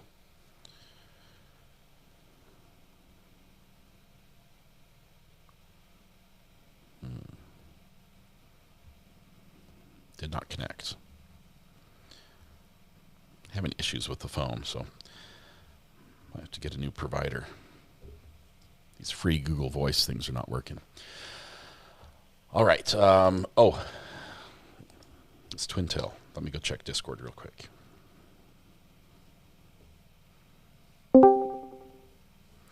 Hello, this is Scott. Hey, this is Scott. Is this Twintail? Hello? Can you hear me now? Sorry, I was muted. I'm trying. Twintail Fox, are you there? I think a call came in while I was trying to connect, and I lost you. Let's try again. Twintail Fox, can you hear me? Now I can hear you. Sorry, it's difficult. If a call comes in, it disconnects Discord. So fair enough. All right, best audio of all the call-ins. What's on your minds today? I am so mad. Like, I was up super early this morning. I did all of my chores so I could just sit down and watch court today. Well, so I was not disappointed because I love this sort of battle. I love this back and forth between the two sides and the judge and everything. This, for me, was just as fun as having a spicy witness. I would have loved to have got to walk the dog today. Other than that, I would have to eat one of these scorpion pepper pistachios. But I'm excited. It just builds the anticipation. It just makes it more fun for tomorrow when we do get to some of this juicy stuff. I mean, true, but I have to assemble like a few hundred pieces of jewelry, so now I have nothing to watch while I do that. So I'm very sad today. I'm sorry.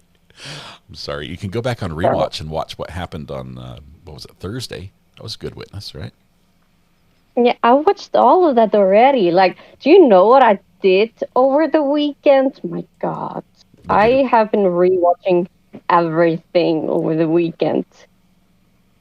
That's a good thing. Like, I would recommend watching some of the commentary from our friends in LawTube with the lawyer I have been doing that as well. Ian Runkle, Emily D. Baker. Yeah.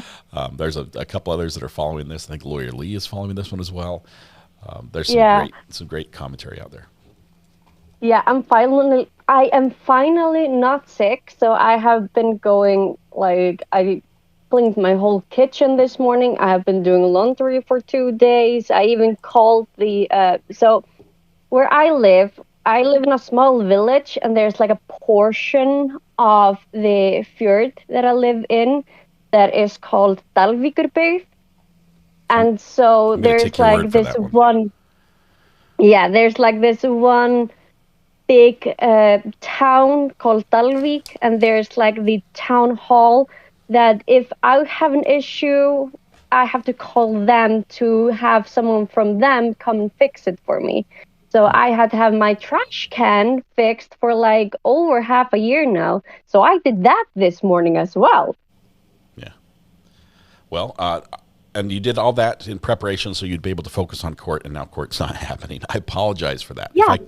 If I could make it happen, we'd be listening to testimony right now. But yeah, I did so much in like an hour and a half this morning that I was out like a light during my lunch time because I was so excited, and I had like 2 hours before court started.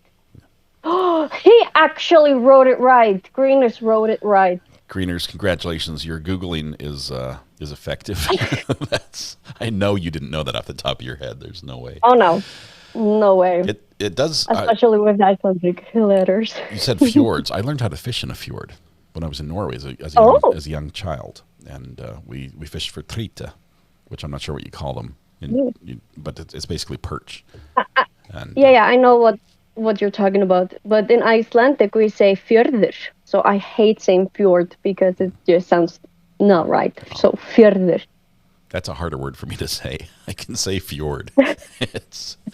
Anyway. Yeah. Twin Tail, thank you. Here's what I'm going to do. I'm going to say you can take a nap today and sleep in because it's going to be a late. Oh, yeah. It's a late one tomorrow. We're starting at 3 o'clock in the afternoon with the juicy bits, at least Eastern time, and then going for a few hours. So it looks like it will be at least another day and a half of testimony for the state, depending on what gets in. So we thought it would end today. Yeah. Now it might end on Wednesday, or even Thursday. I'm just so mad because tomorrow I'm going to the doctor's, so I will be very sleepy the rest of the day because I'm going in the morning.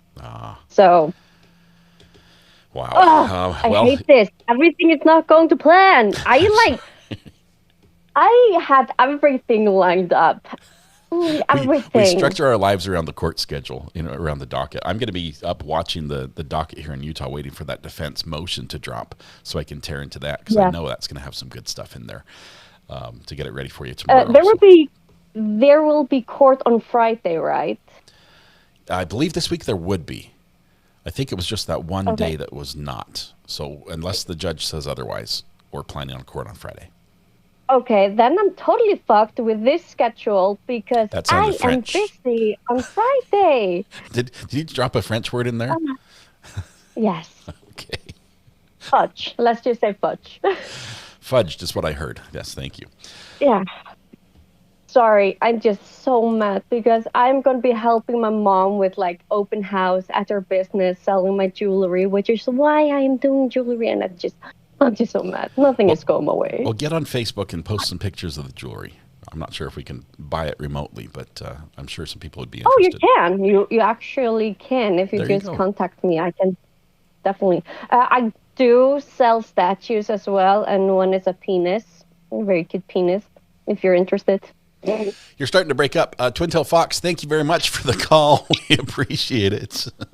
Oh, my goodness. Thank you. Have we'll fun. catch you later. Bye. Bye.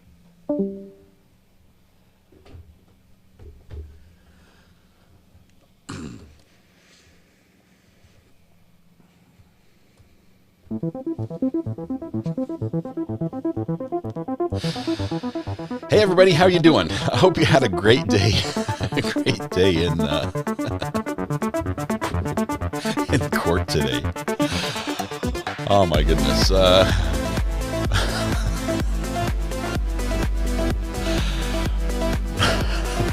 On that note, Greener's going for another timeout. Oh man. All right, welcome everybody. Welcome to your early lunch break. I'm sorry, Twin Tail. Thank you very much for the call. Maybe not pictures of that, but pictures of the other jewelry is what we were talking about. Sorry, we've got to wrap this one up. Tonight when you go home, please hug the people you love. Smile at someone, make their day just a little bit better. And please stay safe. We go live again tomorrow morning with the judge's ruling in the Kouri Richins case about how the state can proceed with the videos of the Carmen Lauber interviews and what has to be included and what has to be kept out. It's going to be spicy, and from there it just gets better. We may get to the walk the dog letter tomorrow. That could also happen the following day. But either way, we're going to end on a lot of spice. Imagine this argument, this tension between the prosecution and the defense is going to continue all the way up till the end of this case. It's getting down to the wire, and they're feeling it. So I'm here for the drama. I love it. Thanks for all being here watching with me. Please hit the like button on the way out if you haven't already. Do check out some of our amazing LawTube friends. Kurt, Uncivil Law. I'm not sure if you're doing anything on this. You might have something as well. Thanks for the call, my friend. Podcast on Thursday night, Hump Day DL tomorrow. You ready for it? You guys have a good weekend, or have a good night. I'm ready for the weekend. Oh man, Twin Tail, you threw me off. See you guys.